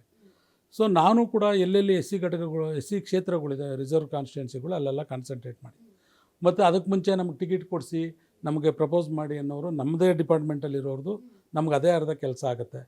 ಅದ್ರ ಜೊತೆಯಲ್ಲಿ ನಾನು ಬಂದಂಥ ಸಂದರ್ಭದಲ್ಲಿ ಇಷ್ಟು ದೊಡ್ಡ ಮಟ್ಟದ ಸಮಿತಿಗಳು ಇರಲಿಲ್ಲ, ರಾಜ್ಯ ಮಟ್ಟದ್ದು, ಜಿಲ್ಲಾ ಮಟ್ಟದ್ದು, ಇವೆಲ್ಲ ಕೂಡ. ಈಗಲೂ ಕೂಡ ಈಗ ನಾನು ಏನು ಮಾಡಿದ್ವಿ, ಜಿಲ್ಲಾ ಸಮಿತಿಗಳು ಮಾಡಿದ್ವಿ, ಬ್ಲ್ಯಾಕ್ ಸಮಿತಿಗಳು ಮಾಡಿದ್ವಿ. ಸರಿ ಸರ್, ನೀವು ವೋಟರ್ಸ್ನ ಹೆಂಗೆ ಇವಾಗ ನಿಮ್ಮ ಕಮ್ಯುನಿಟಿ ವೋಟರ್ಸ್ನ ಹೆಂಗೆ ರೀಚ್ ಔಟ್ ಆಗ್ತೀರಿ, ಹೆಂಗೆ ಅವ್ರನ್ನ ವಿಶ್ವಾಸಕ್ಕೆ ತಗೊಳ್ತೀರಿ? ಅಂದರೆ ಅವ್ರನ್ನ ಡೈರೆಕ್ಟ್ ಕಾಂಟ್ಯಾಕ್ಟ್ ನಿಮ್ಮ ವೋಟರ್ಸ್ ಜೊತೆ ಇಲ್ಲ, ಈಗ ನಾನು ಹಿಂದೆ ಯಾರ್ಯಾರು ಬೇರೆಯವರು ಯಾವ ರೀತಿ ಕೆಲಸ ಮಾಡಿದಾರೋ ಅಥವಾ ಅವ್ರು ಅಷ್ಟು ಪ್ರಾಮಿನೆಂಟ್ ಕೊಟ್ಟಿದ್ದಾರೋ ಇಲ್ಲೋ ಗೊತ್ತಿಲ್ಲ. ಇದಕ್ಕೆ ಹಿಂದೆ ಇದು ನಿಜ ಹೇಳಬೇಕಂದ್ರೆ ನನ್ನ ಇಬ್ಬರು ಬ್ರದರ್ಸು MLCಗಳಾಗಿ ಇಲ್ಲೇ ರಾಜ್ಯ ಅಧ್ಯಕ್ಷರಾಗಿದ್ದರು. ಸಿ ರಮೇಶ್ ಅಂತೇಳಿ ಅವರು H K ಪಾಟೀಲ್ರೇ ಇದಕ್ಕೆ ಅಧ್ಯಕ್ಷರು ಮಾಡಿದರು ಅಂತ ಅಂದ್ಕೊಂಡಿದ್ದೀನಿ. ಅದಾದಮೇಲೆ N ಮಂಜುನಾಥ್ ಅವರು ಖರ್ಗೆ ಸಾಹೇಬ್ರನ್ನೇ ಇದಕ್ಕೆ ಅಧ್ಯಕ್ಷರು ಮಾಡಿದರು ಅವ್ರು ರಾಜ್ಯ ಅಧ್ಯಕ್ಷರಿದ್ದಾಗ. ನಾನು ಅವಾಗ ನನ್ನನ್ನು ತಗೊಳ್ಬೇಕು ಅನ್ನೋದು ಖರ್ಗೆ ಸಾಹೇಬ್ರಿಗಿತ್ತು ಅಂತ ಕೇಳ್ಪಟ್ಟೆ. ಅವಾಗ ನಾನು MLC ಆಗಿ ಮೈಸೂರಲ್ಲಿ ಜಿಲ್ಲಾಧ್ಯಕ್ಷನಾಗಿದ್ದರಿಂದ ನನ್ನ ತಮ್ಮ ಅವರು MLC ಆಗಿ TN ನರಸಿಂಹಮೂರ್ತಿಯವರ ಮಗ. ನಾನು ಯಾಕೆ ಇದನ್ನು ಕೇಳ್ತೀನಿ ಅಂದರೆ ಸರ್, ಈಗ ಈ ರಾಜಕೀಯದಲ್ಲಿ ಒಬ್ಬ ವ್ಯಕ್ತಿಯ ಶಕ್ತಿ ಸಾಮರ್ಥ್ಯಗಳು ಅಳಿಬೇಕು ಅಂತಂದರೆ ಆತ ಹೇಗೆ ಒಬ್ಬ ವೋಟರ್ಸ್ ಜೊತೆ ಕನೆಕ್ಟ್ ಆಗ್ತಾನೆ, ಅಥವಾ ಪ್ಯಾನ್ ಕರ್ನಾಟಕ ತಮ್ಮ ಸಮುದಾಯದ ವೋಟ್ಸ್ಗಳನ್ನು ಒಟ್ಟುಗೂಡಿಸ್ತಾರೆ ಅನ್ನೋದ್ರ ಮೇಲೆ ನಿಮ್ಮ ಒಂದು ರಾಜಕೀಯ ಶಕ್ತಿ ಮತ್ತು ನಿಮ್ಮ ಸಾಮರ್ಥ್ಯ ಅಳಿತಾರೆ ಸರ್. ಹಾಗಾಗಿ ನೀವು ಬರೀ ಮೈಸೂರು ಭಾಗಕ್ಕೆ ಸೀಮಿತರಾಗಿದ್ದೀರೋ ಅಥವಾ ಈ ಒಂದು KPCC ಅಧ್ಯಕ್ಷರಾಗಿ ಹೋಲ್ ಕರ್ನಾಟಕ ನಿಮ್ದು ರೀಚ್ 40 ಜಿಲ್ಲಾ ಕಾಂಗ್ರೆಸ್ ಸಮಿತಿ ಇದೆ ಮೇಡಮ್. ನೀವು ಯಾರಿಗೆ ಬೇಕಾದ್ರೂ ಫೋನ್ ಮಾಡಿ ನಿಮ್ಮ ಅಧ್ಯಕ್ಷರು ಗೊತ್ತಾ, ನಿಮ್ಮ ಅಧ್ಯಕ್ಷರು ಸಭೆ ಮಾಡಿದಾರಾ ಅಥವಾ ನೀವು ಅಧ್ಯಕ್ಷರ ಸಭೆಗೆ ನೀವು ಹೋಗಿದ್ದೀರಾ ಅಂತ ಕೇಳಿ. ಡಿವಿಷನ್ ವೈಸ್ ಮೀಟಿಂಗ್ ಮಾಡಿದ್ದೀನಿ, ಡಿಸ್ಟ್ರಿಕ್ಟ್ ವೈಸ್ ಮಾಡಿದ್ದೀನಿ, ಟೂರ್ ಮಾಡಿದ್ದೀನಿ, ರಾಜ್ಯ. ನೋಡಿ madam, I am thanks to K Raju sir, ಅವರು ನಮ್ಮ SC ST OBC ಮೈನಾರಿಟಿಗೆ ಕೋಆರ್ಡಿನೇಟರ್, CWC ಮೆಂಬರ್. ಅವ್ರ ಹಿಂದೆ SC ಘಟಕಕ್ಕೆ ರಾಷ್ಟ್ರಾಧ್ಯಕ್ಷರಾಗಿದ್ದು. Then I thankful to my national president Rajesh Lotia. ಮೊನ್ನೆ 26ನೇ ತಾರೀಕು ಸಂವಿಧಾನ ದಿವಸ ಮಾಡಿದ್ರು. ನಾನು ಎಷ್ಟು ಸಭೆ ಕರೆದಿದ್ದೀನಿ ಮೇಡಮ್. ರಾತ್ರಿ ಸರ್ ನಾಳೆ 2 ದಿವಸದಲ್ಲಿ ಮೀಟಿಂಗ್ ಫಿಕ್ಸ್ ಮಾಡಿದ್ರು. No Dharma Senaji, I will come, don't worry. ಎಷ್ಟು ಅವ್ರು ಬೇರೆ ರಾಜ್ಯದಲ್ಲಿದ್ರೂ ಬೆಂಗಳೂರು ಡೆಲ್ಲಿ ಟಿಕೆಟ್ನ ಕ್ಯಾನ್ಸಲ್ ಮಾಡಿ ಬೆಂಗಳೂರಿಗೆ ಬಂದು ಸಭೆಗಳು ಮಾಡಿದ್ದೀವಿ. ಆಮೇಲೆ ಅವ್ರನ್ನೂ ಕೂಡ ರಾಜ್ಯದ ಎಲ್ಲ ಕಡೆ ಕರ್ಕೊಂಡೋಗಿದ್ದೀನಿ.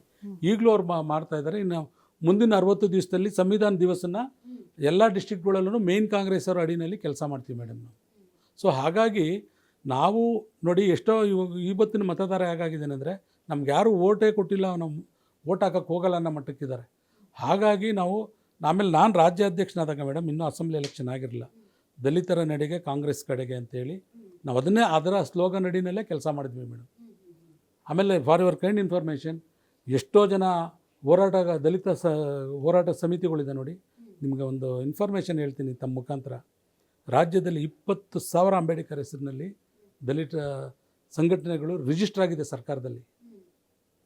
ನನಗೆ ಗೊತ್ತಿರೋ ನಾನು ಇದನ್ನು MLC ಆಗಿದ್ದಾಗಲೇ ತೊಗೊಂಡಿದ್ದೆ. ಅದು ಕೋಆಪ್ರೇಷನ್ ಡಿಪಾರ್ಟ್ಮೆಂಟಲ್ಲಿ ಕೇಳಿ ತೊಗೊಂಡಿದ್ದೆ. 20,000 ಸಂಘಟನೆಗಳು ಬರೀ ಅಂಬೇಡ್ಕರ್ ಹೆಸರಲ್ಲಿದೆ, ದಲಿತ ಹೋರಾಟಗಾರರ ಸಮಿತಿಗಳಿದ್ದಾವೆ.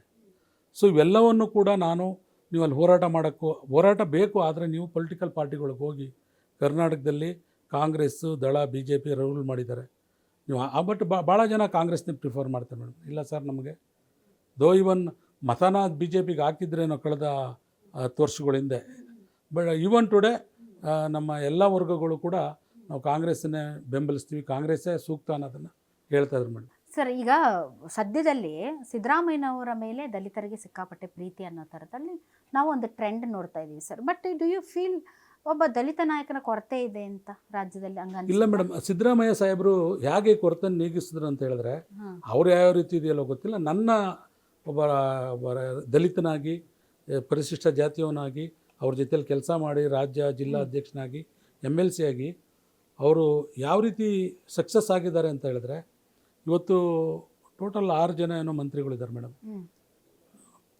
ಪರಮೇಶ್ವರ್ ಅವ್ರ ಕೈಲಿ ಹೋಮ್ ಡಿಪಾರ್ಟ್ಮೆಂಟ್ ಕೊಟ್ಟಿದ್ದಾರೆ, ಮಾದೇವಪ್ಪ ಅವ್ರ ಕೈಲಿ ಸೋಷಿಯಲ್ ವೆಲ್ಫೇರ್ ಕೊಟ್ಟಿದ್ದಾರೆ, KH ಮುನಿಯಪ್ಪ ಅವ್ರ ಕೈನಲ್ಲಿ ಆಹಾರ ಕೊಟ್ಟಿದ್ದಾರೆ, ಪ್ರಿಯಾಂಕ್ ಖರ್ಗೆ ಅವ್ರ ಕೈನಲ್ಲಿ ITBT ಮತ್ತು ಗ್ರಾಮೀಣಾಭಿವೃದ್ಧಿ ಕೊಟ್ಟಿದ್ದಾರೆ.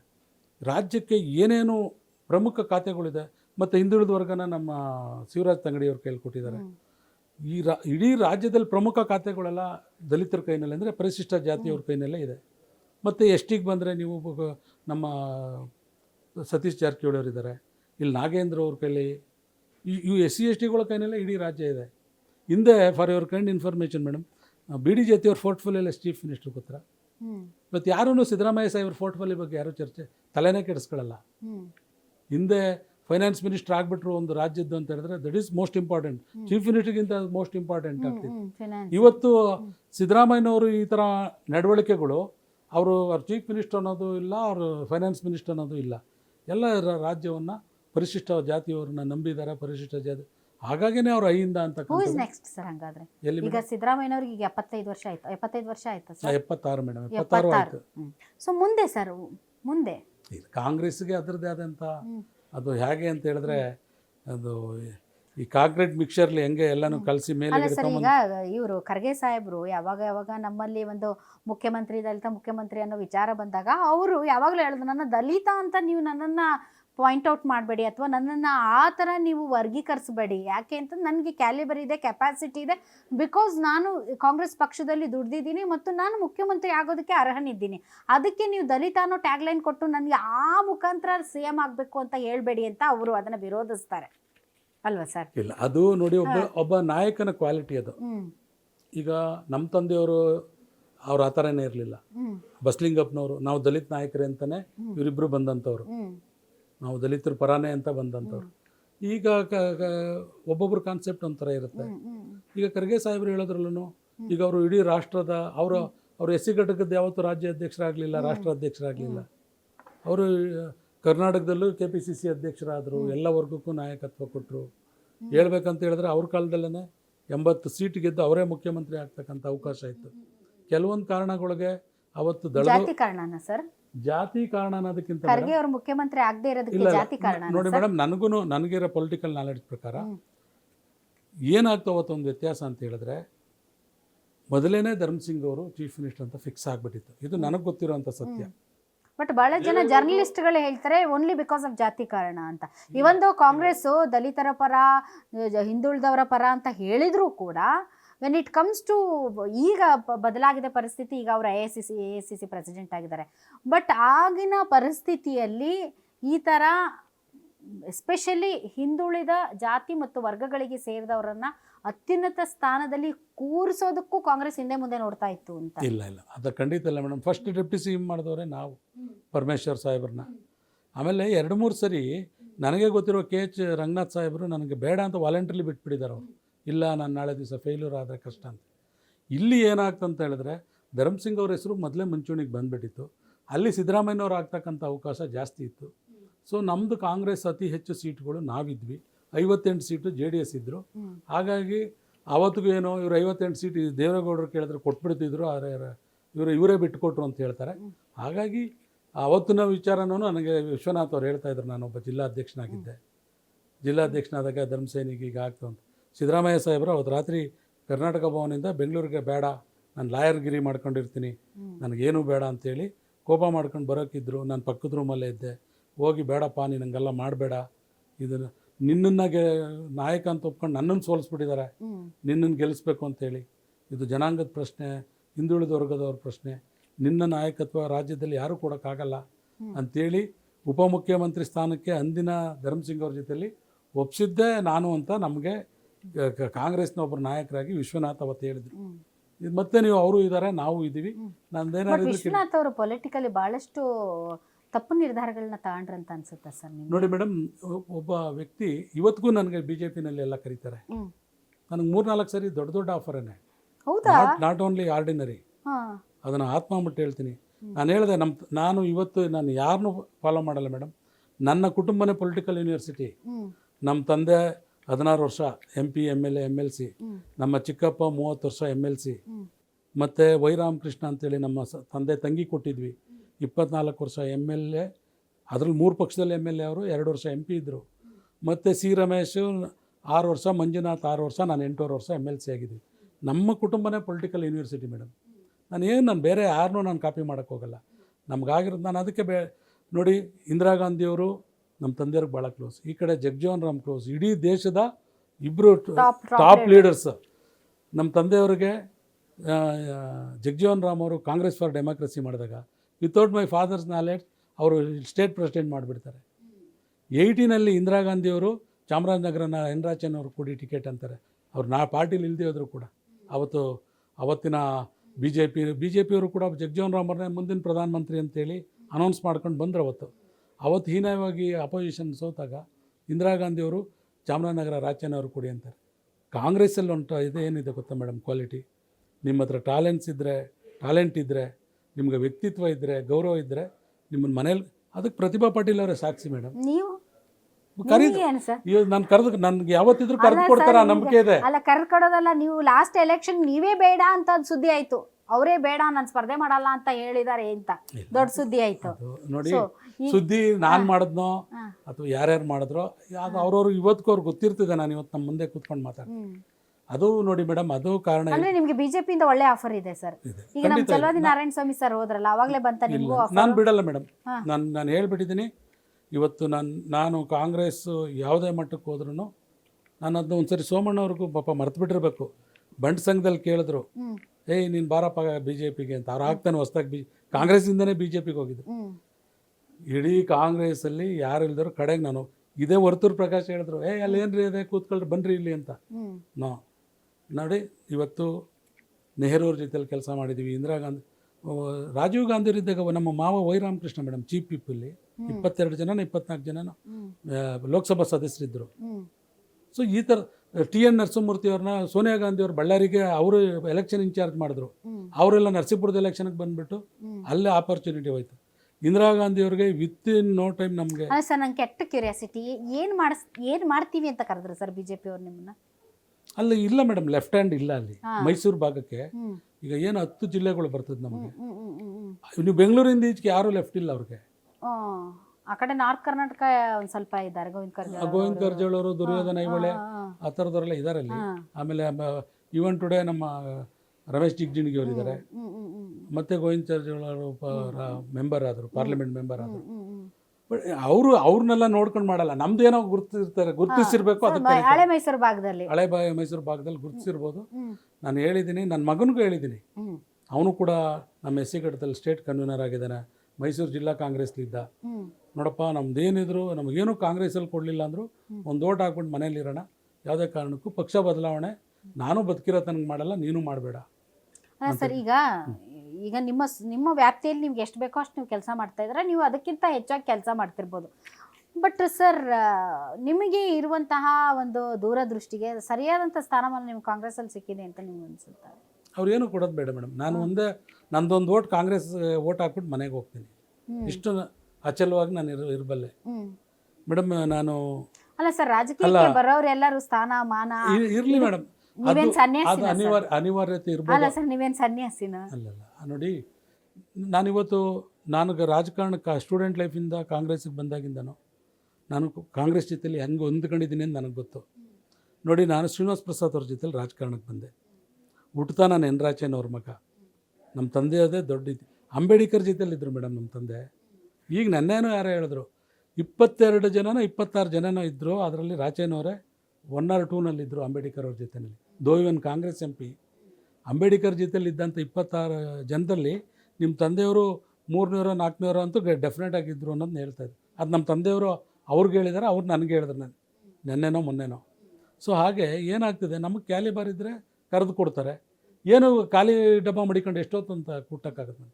ಏನಾದರೂ ನಮಗೂ ಆ ಬದ್ಧತೆ, ಜನಾಭಿಪ್ರಾಯ ಇವೆಲ್ಲ ಇದ್ರೇ ಮಾಡೋಕ್ಕಾಗೋದು. ಈಗ ಆಯ್ತು ಮೇಡಮ್, ನಾನು 12 ವರ್ಷ ಜಿಲ್ಲಾಧ್ಯಕ್ಷನಾದೆ, ಮೈಸೂರು ಜನ ಒಪ್ಕೊಳ್ದೆ ಹಾಗೆ ಮಾಡಿಬಿಡ್ತಾರೆ. ಸಿದ್ದರಾಮಯ್ಯನವರು ಬರೋಕ್ಕೆ ಮುಂಚೆನೇ ನಾನು ಅಧ್ಯಕ್ಷನಾಗ್ಬಿಟ್ಟಿದ್ದೆ. ನಾನು ಎರಡು ಸರಿ MLA, ಅದು ಎಲೆಕ್ಟೆಡ್ ಬಾಡಿ, ನಾನು ಆಮ್ ನಾಟ್ ಎ ನಾಮಿನೇಟೆಡ್. ಎಲೆಕ್ಷನಲ್ಲಿ ಅದು ಲೋಕಲ್ ಬಾಡೀಸಲ್ಲಿ ಫಾರ್ ಯುವರ್ ಕೈಂಡ್ ಇನ್ಫಾರ್ಮೇಷನ್ ಯಾರು ಫಸ್ಟ್ ಪ್ರಿಫರೆನ್ಸಲ್ಲಿ ಗೆದ್ದಿಲ್ಲ. 2 ಸರಿ ಫಸ್ಟ್ ಪ್ರಿಫರೆನ್ಸಲ್ಲಿ ಗೆದ್ದವನು ನಾನು. ಯಾವ ಪಕ್ಷದವರು ಗೆದ್ದಿಲ್ಲ ಮೇಡಮ್. ಮೈಸೂರು ತುಂಬಾ ಹಣ ಇಲ್ಲ ಅಂತ ಸರ್ ಅಂದು ಗೊತ್ತಿಲ್ಲ ಮೇಡಮ್. ನಾನು ಅದಕ್ಕೆಲ್ಲ ಹುಡ್ಕೋಕ್ಕೆ ಹೋಗಲ್ಲ. ನಾನೇ ಹಣ ಅಂತ ತಿಳ್ಕೊಂಡು ನಾನೇ ದುಡ್ಡು ಅಂದ್ಕೊಂಡಿದ್ದೀನಿ. ಅಲ್ಲ ಸರ್, ಈಗಿನ ರಾಜಕೀಯದಲ್ಲಿ ಸರ್ ನಿಮಗೆ ಹಣ ಬಲ ಇರಬೇಕು, ತೋಳ್ಬಲ ಇರಬೇಕು, ಆ ಥರ ಇದ್ದರೆ ಅಷ್ಟೇ ಅಲ್ವಾ ಸರ್ ಮುಂದಕ್ಕೆ ಹೋಗಕ್ಕೆ ಸಾಧ್ಯ? ಮೇಡಮ್, ನಾವು ನೋಡಿ, ನಾನು ಚಿಕ್ಕ ಹುಡುಗಾಗಿದ್ದಾಗ ಬರೀ ರಾಜರ ಬಗ್ಗೆ ಮಾತ್ರ ಓದ್ತಿದ್ವಿ. ಅಕ್ಬರು, ಇನ್ನೊಬ್ಬರು ಯಾರೋ ಒಬ್ಬರು ಮಹಾರಾಜರು.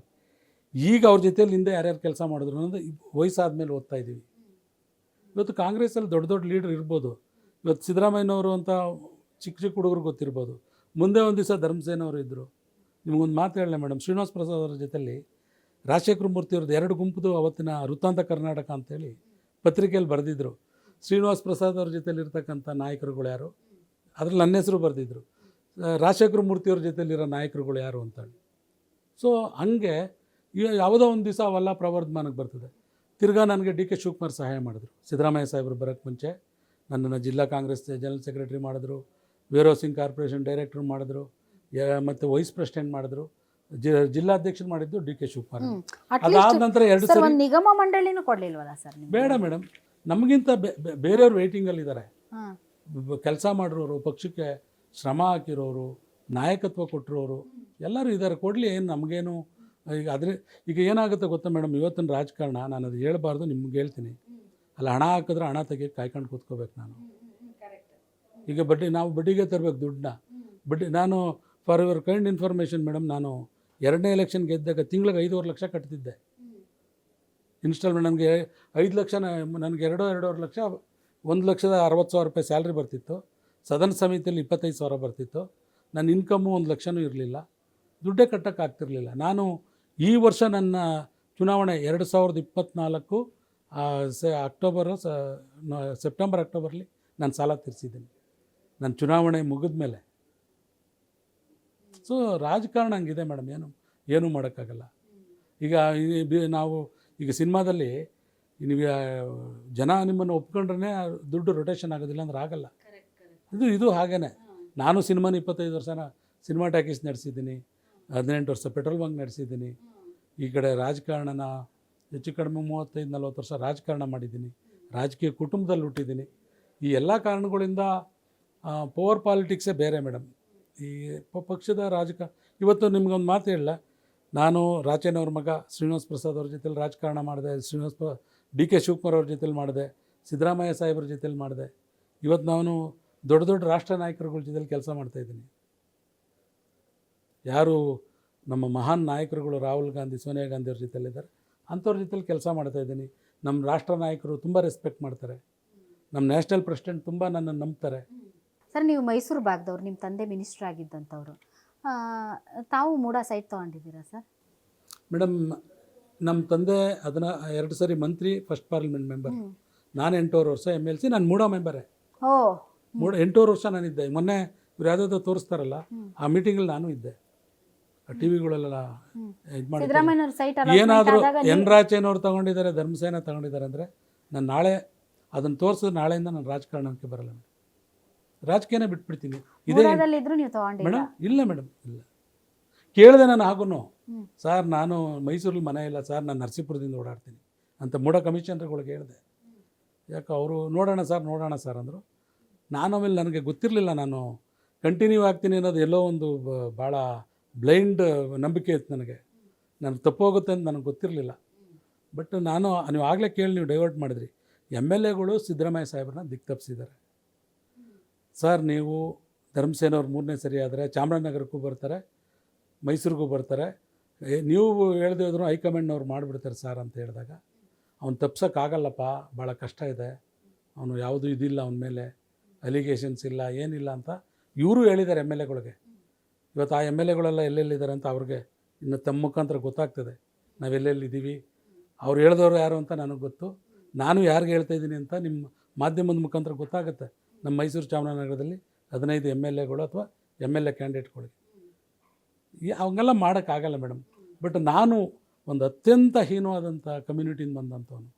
ಸಂಘಟನೆ ಇಲ್ಲ, ಒಗ್ಗಟ್ಟಿಲ್ಲ, ರಾಜಕೀಯ ಸ್ಥಾನಮಾನಗಳಿಲ್ಲ, ಸರ್ಕಾರಿ ಸವಲತ್ತುಗಳಿಲ್ಲ, ಸರ್ಕಾರಿ ಹುದ್ದೆಗಳಿಲ್ಲ, ಅಂಥ ವರ್ಗದಿಂದ ಬಂದಂಥವನಿಗೆ ನನಗೆ ಅವರು ಅನ್ಯಾಯ ಮಾಡಿದ್ದು ಅದು ಭಗವಂತನೇ ನೋಡ್ಕೊಳ್ತಾನೆ. ನಾನೇನು ಹೇಳಕ್ಕೆ ಹೋಗಲ್ಲ ಸರ್. ಈಗ ಮೂಡಾದ ಏನು ಸಿದ್ದರಾಮಯ್ಯನವ್ರ ಮೇಲೆ ಸಿಕ್ಕಾಪಟ್ಟೆ ಪ್ರಹಾರ ನಡೀತಾ ಇದೆ. ನಮ್ಮ ಕಾನ್ಸ್ಟಿಟ್ಯೂಷನ್ ಬೇಸ್ಡ್ ಆನ್ ಬ್ಯೂರೋಕ್ರಾಟ್ಸ್. 1000 ಸರಿ ಹೇಳಿದ್ದೀನಿ ಇದನ್ನು, ಇವತ್ತು ನಿಮ್ಮ ಮುಂದೆ ಹೇಳ್ತಾ ಇದ್ದೀನಿ. ರಾಜಕಾರಣಿಗಳು ಈ ದೇಶನೇ ಮಾರ್ಬಿಟ್ರು ಏನೂ ಆಗಲ್ಲ. ತಾತ್ಕಾಲಿಕವಾಗಿ ಮಾರಲ್ ರೆಸ್ಪಾನ್ಸಿಬಲ್ ಬರ್ತದೆ ಹೊರತು ಯಾವುದೇ ಕಾರಣಕ್ಕೂ ಯಾವ ರಾಜಕಾರಣಿ ಮೇಲೆ ಏನೂ ಬರೋದಿಲ್ಲ. ಇದು ತಾತ್ಕಾಲಿಕ ಅಷ್ಟೇ. ನನಗೆ ಗೊತ್ತಿರೋ ಇದು ನಮ್ಮ ತಂದೆಯವ್ರ ಮಾತು, ಇದು ನಂದಲ್ಲ. ಫಸ್ಟು ರಾಜಕಾರಣಿಗಳನ್ನೇ ಅಂಬೇಡ್ಕರ್ ಅವರು ಇದು ಮಾಡಬೇಕಿತ್ತು, ರೆಸ್ಪಾನ್ಸಿಬಲ್ ಮಾಡಬೇಕಿತ್ತು ಅಂತ. ಸೊ ಯಾಕೆ ಈ ಅಧಿಕಾರಿಗಳು ಸುಸೈಡ್ ಮಾಡ್ಕೊಳ್ತಾರೆ ಹೇಳಿ? ಅವ್ರಿಗೆ ಗೊತ್ತು ನಾನೇ ಜವಾಬ್ದಾರಿ ಅಂತ. ಯಾಕೆ ರಾಜಕಾರಣಿಗಳು ಏನೂ ಸುಸೈಡ್ ಮಾಡ್ಕೊಳ್ಳಲ್ಲ? ಅವ್ರಿಗೆ ಗೊತ್ತು ಇನ್ನೊಂದು ಸರಿ ನಾನು ಬರ್ತೀನಿ, ಹೆಂಗೆ ಜನಗಳನ್ನ ನಂಬಿಸ್ಕೊಂಡು ಬರ್ತೀವಿ ಅಂತೇಳಿ. ಅದು ಯಾರು ಮಾಡಿದಾರೋ ನನಗೆ ಗೊತ್ತಿಲ್ಲ, ಮೂಢ ಹಗರಣಕ್ಕೆ ಯಾರು ಕಾರಣನೋ. ಬಟ್ ಅವರೂ ಕೂಡ ಅಮ್ಮವರು ಎಲ್ಲ ನಮಗೆ ಭಾಳ ಹತ್ರದಲ್ಲಿ ಗೊತ್ತು. ಅವರೇ ಹೇಳ್ಬಿಟ್ಟು ಬೇಡ ನಿಮ್ಮ ಸೈಟ್ ತಗೊಳ್ಳಿ, ಇದರಿಂದ ಇಷ್ಟೊಂದು ನಮ್ಮ ಯಜಮಾನ್ರಿಗೆ ತೊಂದರೆ ಆಗ್ತಿದೆ, ಇಷ್ಟೊಂದು ಅವ್ಯವಸ್ಥೆ ಆಗ್ತಿದೆ ಅಂತೇಳಿ ಕೊಟ್ಬಿಟ್ರು ಅವರು. ಅವತ್ತಿಗೆ ಅದು ನನಗೇ ಗೊತ್ತಿರೋಂಗೆ ಅದು ಅವತ್ತಿಗೆ ಚಾಪ್ಟ್ರ್ ಕ್ಲೋಸ್ ಮೇಡಮ್. ಇವ್ರು ಯಾವತ್ತು ಸೈಟ್ ಹಿಂದಿರುಗಿಸಿದ್ರು, ಇಲ್ಲೂ ಟಿ ವಿಗಳಲ್ಲಿ ಹೈಕಮಾಂಡ್ ಹೇಳಿದ್ರು, ಅವ್ರು ಹೇಳಿದ್ರು, ಇವ್ರು ಹೇಳಿದ್ರು ಅಂತಾರೆ. ನನಗೆ ಗೊತ್ತಿರೋ ಅಂಥ ಮಾಹಿತಿ ಅಮ್ಮವರೇ ಇದಕ್ಕೆ ಮೇಯ್ನ್ ಕಾರಣ. ಬೇಡಿ ಇದರಿಂದ ಇಷ್ಟೊಂದು ಅನಾಹುತ ಅಂದರೆ ವಾಪಸ್ ತಗೊಳ್ಳಿ ಅಂತ ಕೊಟ್ಟರು. ಆದ್ಮೇಲೆ ವಾಪಸ್ ಕೊಟ್ರೆ ಅದರಲ್ಲಿ ಏನು ಉಳಿದಿಲ್ಲ ಸರ್. ತಪ್ಪಿಲ್ಲ ಮೇಡಮ್ ಅದರಲ್ಲಿ. ನಾನು ಅದು ತಪ್ಪು ಅಂತ ನಾನು ಹೇಳಕ್ಕೆ ಹೋಗಲ್ಲ. ಈಗ ಕಾನೂನಲ್ಲಿ ಅದಕ್ಕೆ ಅವಕಾಶ ಇತ್ತು, ತಗೊಂಡಿದ್ದಾರೆ. ಕಾನೂನಲ್ಲಿ ಇಲ್ಲ ಅಂತ ಇದರಿಂದ ಅಂದರೆ ಕಾನೂನಲ್ಲಿ ಇಲ್ಲ ಅಂತಿಲ್ಲ, ಬೇಡಪ್ಪ ಇದರಿಂದ ನಮ್ಮ ಯಜಮಾನರು ಒಬ್ಬ ರಾಜ್ಯದ ಮುಖ್ಯಮಂತ್ರಿಯಾಗಿ ಇದರಿಂದ ಅಗೌರವ ಆಗ್ತದೆ ಅಂತ ಕೊಟ್ಬಿಟ್ಟಿದ್ದಾರೆ ಅಷ್ಟೇ. ಅದು ತಪ್ಪೇನಿಲ್ಲ. ಮುಂದೇನು ಸರ್ ನಿಮ್ಮ ರಾಜಕೀಯ? ಮೇಡಮ್, ನನ್ನ ಮಗನೂ ಕೂಡ ಎಷ್ಟೋ ಸರಿ ನಮ್ಮ ತಂದೆಯರಿರೋ ತನಕ ನಾನು ರಾಜಕಾರಣ ಮಾಡಲ್ಲ ಅಂತ. ಅವನು ನಮ್ಮ ಕುಟುಂಬದಲ್ಲಿ ಎಲ್ಲರೂ ಕೂಡ ಬುದ್ಧಿವಂತರಿದ್ದಾರೆ. ಸ್ವಲ್ಪ ನಮ್ಮ ಕುಟುಂಬದಲ್ಲಿ ಎಲ್ಲ ಸ್ವಲ್ಪ ದೂರ ಇದ್ದೀವಿ. ಅದು ಸ್ವಲ್ಪ ಹಳೆಯದು ಎಲ್ಲ ಇದು ಮಾಡಿಕೊಂಡು ಇನ್ನು ಮುಂದಕ್ಕೆ ನಮ್ಮ ಕುಟುಂಬನ ಒಗ್ಗಟ್ಟು ಮಾಡಬೇಕು. For your kind information madam, ಬರೀ ಚಾಮರಾಜನಗರ ಇದರಲ್ಲಿ ನಮ್ಮ ಸ್ವಂತ ಸಂಬಂಧಿಕರು ಸುಮಾರು 40-50 ಸಾವಿರ ಜನ ಇದ್ದೀವಿ ಸಂಬಂಧಿಕರು. ಇದು ನನಗೆ ಆಶ್ಚರ್ಯ, ಯಾರು ಹೇಳಿದ್ರು ನಂಬೋದು ಇಲ್ಲ. ಬರೀ ಯಾರು ಎಲ್ಲಿಂದ ಈಚೆಗೆ, ನಮ್ಮ ತಂದೆ ತಾಯಿಯಿಂದ ಈಚೆಗೆ, ನಮ್ಮ ತಾತನಿಂದ ಈಚೆಗೆ. ನೀವು ಇಂಥ ಊರಿಗೆ ಹೋದ್ರೆ ನಮ್ಮ ಸಂಬಂಧಿಕರಿಲ್ಲ ಅಂತ ಹೇಳಂಗಿಲ್ಲ. ಅದರಲ್ಲೂ ಈಗ ಮಕ್ಕಳು ಮೊಮ್ಮಕ್ಕಳು ಎಲ್ಲ ಆಗಿ ಒಂದು ಕುಟುಂಬಕ್ಕೆ ಹೋದರೆ ನಾನು ಹಿಂಗೆ ಲೆಕ್ಕ ಹಾಕಿದ್ದೀನಿ, ಒಂದು ಕುಟುಂಬಕ್ಕೆ 1,000 ಜನ ಅಂದರೆ ಒಂದು ತಲೆಗೆ. ಈಗ ನಮ್ಮ ಮಗಳು ಕೊಟ್ಟಿದ್ದೀವೋ, ಮೊಮ್ಮಗಳು ಕೊಟ್ಟಿದ್ದೀವೋ, ಮಗನ ಕೊಟ್ಟಿದ್ದೀವೋ, ಮೊಮ್ಮಗನ ಕೊಟ್ಟಿದ್ದೀವೋ, ಆ ಒಂದು ಹೊಸ ಸಂಬಂಧ ಆದರೆ ಅಲ್ಲಿ 1,000 ಜನ ಅಲ್ಲಿದ್ದಾರೆ. 60-70 ಜನ ಕಣ್ಣು ಮುಚ್ಕೊಂಡಿದ್ದೀವಿ ನಾವು. 60-70 ಸಾವಿರ ಜನ ನಮ್ಮ ಸಂಬಂಧಿಕರಿದ್ದಾರೆ. ಇವತ್ತು ಚಾಮರಾಜನಗರ ಪಾರ್ಲಿಮೆಂಟಲ್ಲಿ 1,30,30,000 ಜನ ಇದ್ದಾರೆ ಮೇಡಮ್.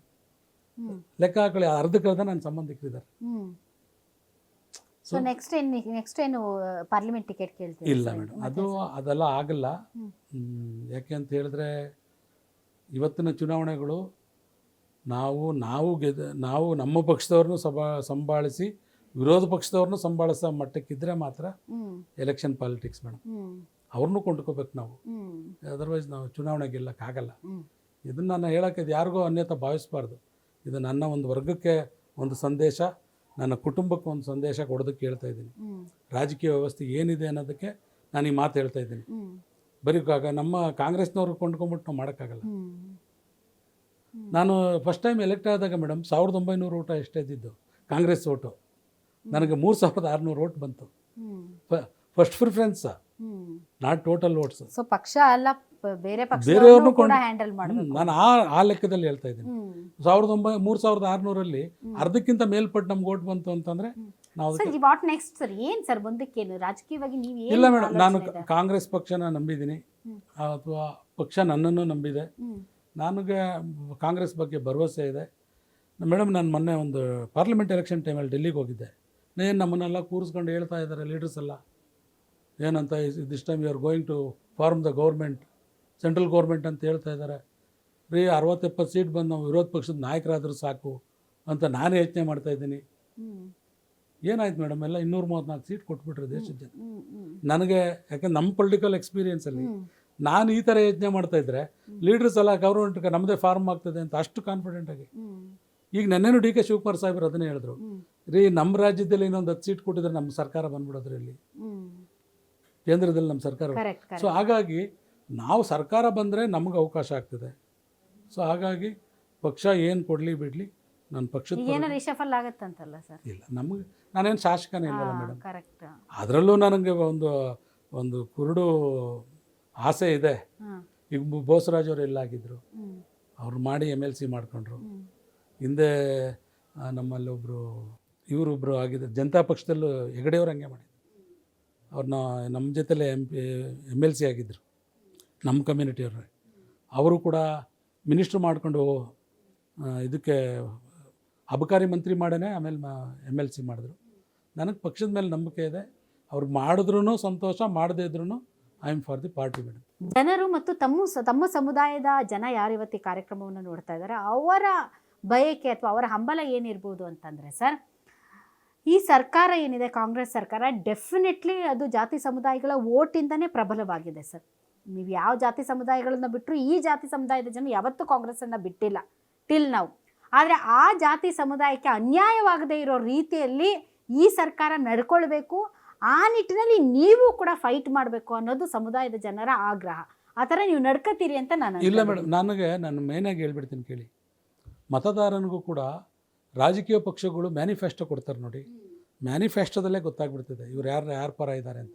ಅಲ್ಲ, ಈಗ ಅವ್ರು ಮ್ಯಾನಿಫೆಸ್ಟೋ ಸರ್, ಮ್ಯಾನಿಫೆಸ್ಟೋ ಅಲ್ಲಿ ಹೇಳಿದ್ದೆಲ್ಲ ಮಾಡ್ತಾ ಇದೆ ಅಂತ ಇಲ್ಲ ಅಲ್ಲ. ಮೇಡಮ್, ಈಗಿನ ಕಾಂಗ್ರೆಸ್ ಇಲ್ಲ, ಸರ್ಕಾರ ನಾವು 2000 ದಲಿತರ ಪರ ಅಂತಂದು ಹಣನ ಹೆಂಗ್ ದುರುಪಯೋಗ ಮಾಡ್ಕೊಂಡಿದ್ದಾರೆ ಅಂತ ಗೊತ್ತಿದೆ. ಹಂಗಾಗಿ ಈ ಒಂದು ಇದು ನಿಮ್ಗೆ ಅದನ್ನೊಂದು ನಾನು ಆಗಲೇ ಹೇಳೋದು ಮರ್ತೆ.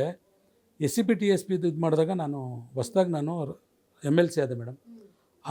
ಅದ್ರ ಕಾನೂನು ಏನು ಹೇಳುತ್ತೆ ಗೊತ್ತಾ? ಅದು ರೂಲ್ಸ್ ಇದೆ, ಕಾನೂನೇ ಮಾಡಿಬಿಟ್ಟಿದ್ದಾರೆ. ಈಗ ಫಾರ್ ಎಕ್ಸಾಂಪಲ್ SCP TSPನಲ್ಲಿ ನಾನು ಒಂದು ವರ್ಷ ಕುಮಾರಸ್ವಾಮಿ ಅವ್ರ ಜೊತೆಲಿ ಸದಸ್ಯನಿದ್ದೆ. 34,444 ಕೋಟಿ SCP TSP ಹಣ ಎತ್ತಿಟ್ವಿ ಮೇಡಮ್. ನಾನು ಇದ್ದಿದ್ದ ವರ್ಷ 2018-19 ಕಾರ್ಯಸೂಚಿ ಮಾಡ್ತೀವಿ ಏನು ಇದನ್ನು ಮಾಡಿದಾಗ, ಪ್ಲ್ಯಾನ್ ಆಫ್ ಆ್ಯಕ್ಷನ್ ಮಾಡಿದಾಗ ನಾವು 2,000 ಚಿಲ್ಲರೆ ಕೋಟಿನ ನಾವು ಖರ್ಚು ಮಾಡ್ತೀವಿ ಅಂತ ಇಟ್ಕೊಳ್ಳಿ. 34,440 ಕೋಟಿನಲ್ಲಿ ಉಳಿಕೆನ ಮತ್ತೆ ಅಲ್ಲಿಗೆ ತರ್ತಾರೆ ಅವರು. ಅದು ಅದಕ್ಕೇ ಮುಂದಿನ ವರ್ಷ ಅದು 34,000 ಕೋಟಿ ಇರೋದು 40,000 ಕೋಟಿಗೆ ಹೋಗುತ್ತೆ. ನೀವು ಅದು ಎಕ್ಸ್ಪೆಂಡಿಚರ್ ಮಾಡಿದ್ರೆ ಮತ್ತೆ ರೆಡ್ಯೂಸ್ ಆಗುತ್ತೆ. ದಿಸ್ ಈಸ್ ದಿ ಇದು ನನಗೆ ಗೊತ್ತಿರುವಾಗ. ಹಾಗಾಗಿ ಯಾವ ಸರ್ಕಾರ ಸಂದರ್ಭಿಕವಾಗಿ, ಈಗ ಫಾರ್ ಎಕ್ಸಾಂಪಲ್ ನಿಮ್ಮದೇ ಒಂದು ಅಕೌಂಟ್ ಇರುತ್ತೆ, ಆ ಅಕೌಂಟಲ್ಲಿ ಯಾವುದೋ ದುಡ್ಡು ತೊಗೊಳ್ತೀರಿ, ಮಕ್ಕಳ ಎಜುಕೇಷನ್ನು ಅಥವಾ ನಿಮ್ಮ ಮನೆ ಕಟ್ಟೋದು, ಸ್ಕೂಟ್ರ್ ತೊಗೊಂಡಿರೋದು, ಬಟ್ಟೆ ಬರೆ ತೊಗೊಳ್ಳೋದು, ಹಬ್ಬ ಹರಿದಿನ ಮಾಡೋದು, ಅದರಲ್ಲಿ ನೀವೇನು ಮಾಡ್ತೀರಿ? ನೀವು ಬುದ್ಧಿವಂತರಾದರೆ ಈ ಹಣ ತಗೊಳ್ತೀರಿ, ಖರ್ಚು ಮಾಡ್ತಿರ್ಗ ಅಲ್ಲಿಗೆ ಹಾಕ್ತೀರಿ. ಈಗ ನಿಮ್ಮ ಮಕ್ಳಿಗೆ ಫೀಸ್ ಕಟ್ಟಬೇಕಂದ್ರೆ ಇವತ್ತು ಲಕ್ಷಾಂತರ ರೂಪಾಯಿ ಕಟ್ತಾ ಇದ್ದಾರೆ. ಎಷ್ಟು ಸರಿ ಸರ್, ಬಟ್ ನನ್ನ that is not the logic actually. ಯಾಕೆ ಅಂತಂದರೆ ನೀವು ಮೀಸಲಿಟ್ಟ ಹಣನ ಅದಕ್ಕೆ ಮೀಸಲಾಗಿಸಬೇಕೆ. ಯಾಕೆ ಅಂತಂದರೆ ಇದು ಸಾಮಾನ್ಯ ಹಣ ಅಲ್ಲ, ಇದು ಜಾತಿ ಸಮುದಾಯಗಳಿಗೆ ಮೀಸಲಿಟ್ಟ ಹಣ. ಅದನ್ನು ನೀವು ನಿಮ್ಮದೇ ಆದಂತಹ ಜನರಿಗೆ ಕೊಟ್ಟಂತಹ ಏನು ಫ್ರೀ ಬೀಸ್ಗೆ ಖರ್ಚು ಮಾಡೋದಿದೆಯಲ್ಲ ಸರ್, ಅದಕ್ಕೆ ಅಲ್ಲಿ ತೊಂದರೆ ಬಂದಿರೋದು. SCP TSP ಹಣ ಕಾನೂನಿನ ಪ್ರಕಾರ ಯಾವುದನ್ನು ಕೂಡ ಡೈವರ್ಟ್ ಮಾಡೋಕ್ಕೆ ಬರಲ್ಲ. ನೀವು ಅಕಸ್ಮಾತ್ ಈ ವರ್ಷ ಸ್ಪೆಂಡ್ ಮಾಡಲಿಲ್ಲ ಅಂದರೂ ಕೂಡ ನೆಕ್ಸ್ಟ್ ವರ್ಷಕ್ಕೆ ಅದು ಇಲ್ಲಿಗೆ ಆ್ಯಡ್ ಆಗ್ತದೆ. ಪ್ರತಿ 3 ವರ್ಷದಲ್ಲಿ ಪ್ರತಿಯೊಂದು ಆಡಿಟ್ ಜನರಲ್ ಏನಿದ್ದಾರೆ, CAG ರಿಪೋರ್ಟ್ ಇರ್ಬೋದು, ಆಡಿಟರ್ ಜನರಲ್ ಆಫ್ ಅಕೌಂಟ್ಸ್ ಇರ್ಬೋದು, ಇವರೆಲ್ಲರೂ ಕೂಡ ಅದನ್ನು ಡೈವರ್ಟ್ ಆಗೋಕ್ಕೆ ಬಿಡಲ್ಲ. ಆನ್ ದಟ್ ಬೇಸಿಸೇ ಇಲ್ಲಿ ಮಿಸ್ಆಪ್ರೇಷನ್ ಆಗಿದೆ, ಡೈವರ್ಟ್ ಆಗಿದೆ, ಇವೆಲ್ಲ ಕೂಡ ಅಲಿಗೇಷನ್ಸ್ ವಿರೋಧ ಪಕ್ಷಗಳು ಮಾಡೋದೆ ಇದ್ರ ಮೇಲೆ. ಆ ಅಲಿಗೇಷನ್ಸು ಕಾಂಗ್ರೆಸ್ ಸರ್ಕಾರದಲ್ಲಿ ತುಂಬ ಕಡಿಮೆ ಆಗಿರೋದು. ನೀವು ಅದೇ BJP ದಳದವರಾದರೆ ಅದನ್ನು ಹೊಂದಾಣಿಕೆ ಮಾಡೋಕ್ಕೆ ಆಗಲ್ಲ. ಈಗ ನಮಗೆ ಬಂದಂಥ ಸಂದರ್ಭಗಳು ಯಾವ ರೀತಿ ಇದೆ, ಈಗ ನಮ್ಮ ಗ್ಯಾರಂಟಿಗಳು ಇವತ್ತೆಲ್ಲ ವರ್ಗಕ್ಕೂ ಹೋಗ್ತಾ ಇದೆ ಮೇಡಮ್. ಇವತ್ತೇನು ರಾಜ್ಯದಲ್ಲಿ 5 ಗ್ಯಾರಂಟಿ ಇದೆ, ಆ ಗ್ಯಾರಂಟಿಯಿಂದ ಅನುಕೂಲನೂ ಇದೆ, ಅನನುಕೂಲನೂ ಇದೆ. ಯಾರೋ ಬಸ್ಗಳು ಜಾಸ್ತಿ ಮಾಡ್ತೀವಿ ಅಂತಲೂ ಕೂಡ ನೆನ್ನೆಲ್ಲ ಹೇಳ್ತಾಯಿದ್ರು, ಬಸ್ಗಳಿಲ್ಲ ಅಂತ ಹೇಳ್ತಾಯಿದ್ರು. ಬಟ್ ಇವತ್ತು ಅವರ ಅಕೌಂಟ್ಗಳಿಗೆ ದುಡ್ಡು ಹೋಗ್ತಕ್ಕಂಥದ್ದು, ಓದ್ತಕ್ಕಂಥ ವಿದ್ಯಾರ್ಥಿಗಳಿಗೆ ಹಣ ಹೋಗ್ತಕ್ಕಂಥದ್ದು ಎಲ್ಲ ಕೂಡ ಸಾಕಷ್ಟು ಒಳ್ಳೊಳ್ಳೆ ಕಾರ್ಯಕ್ರಮಗಳಿದೆ. ಇವತ್ತು ನಮ್ಮ ಕಾರ್ಯಕ್ರಮಗಳನ್ನೇ ವಿರೋಧ ಪಕ್ಷಗಳು ಕೂಡ ಗ್ಯಾರಂಟಿಗಳ ಮುಖಾಂತರ ಅಧಿಕಾರಕ್ಕೆ ಬರೋಂಥ ಕೆಲಸಗಳನ್ನು ಅವರು ಮಾಡ್ತಾ ಇದ್ದಾರೆ madam. All right sir, thank you very much ಇಷ್ಟೊತ್ತು ಗ್ಯಾರಂಟಿ ನ್ಯೂಸ್ ಜೊತೆ ಮಾತಾಡಿದ್ದಕ್ಕಾಗಿ. ವೀಕ್ಷಕರೇ, ಇದರಿಂದ ವಿಶೇಷ ಸಂದರ್ಶನ. ಗ್ಯಾರಂಟಿ ನ್ಯೂಸ್, ಸುದ್ದಿ ಖಚಿತ, ನ್ಯಾಯ ನಿಶ್ಚಿತ. ಗ್ಯಾರಂಟಿ ನ್ಯೂಸ್, ಸುದ್ದಿ ಖಚಿತ, ನ್ಯಾಯ ನಿಶ್ಚಿತ.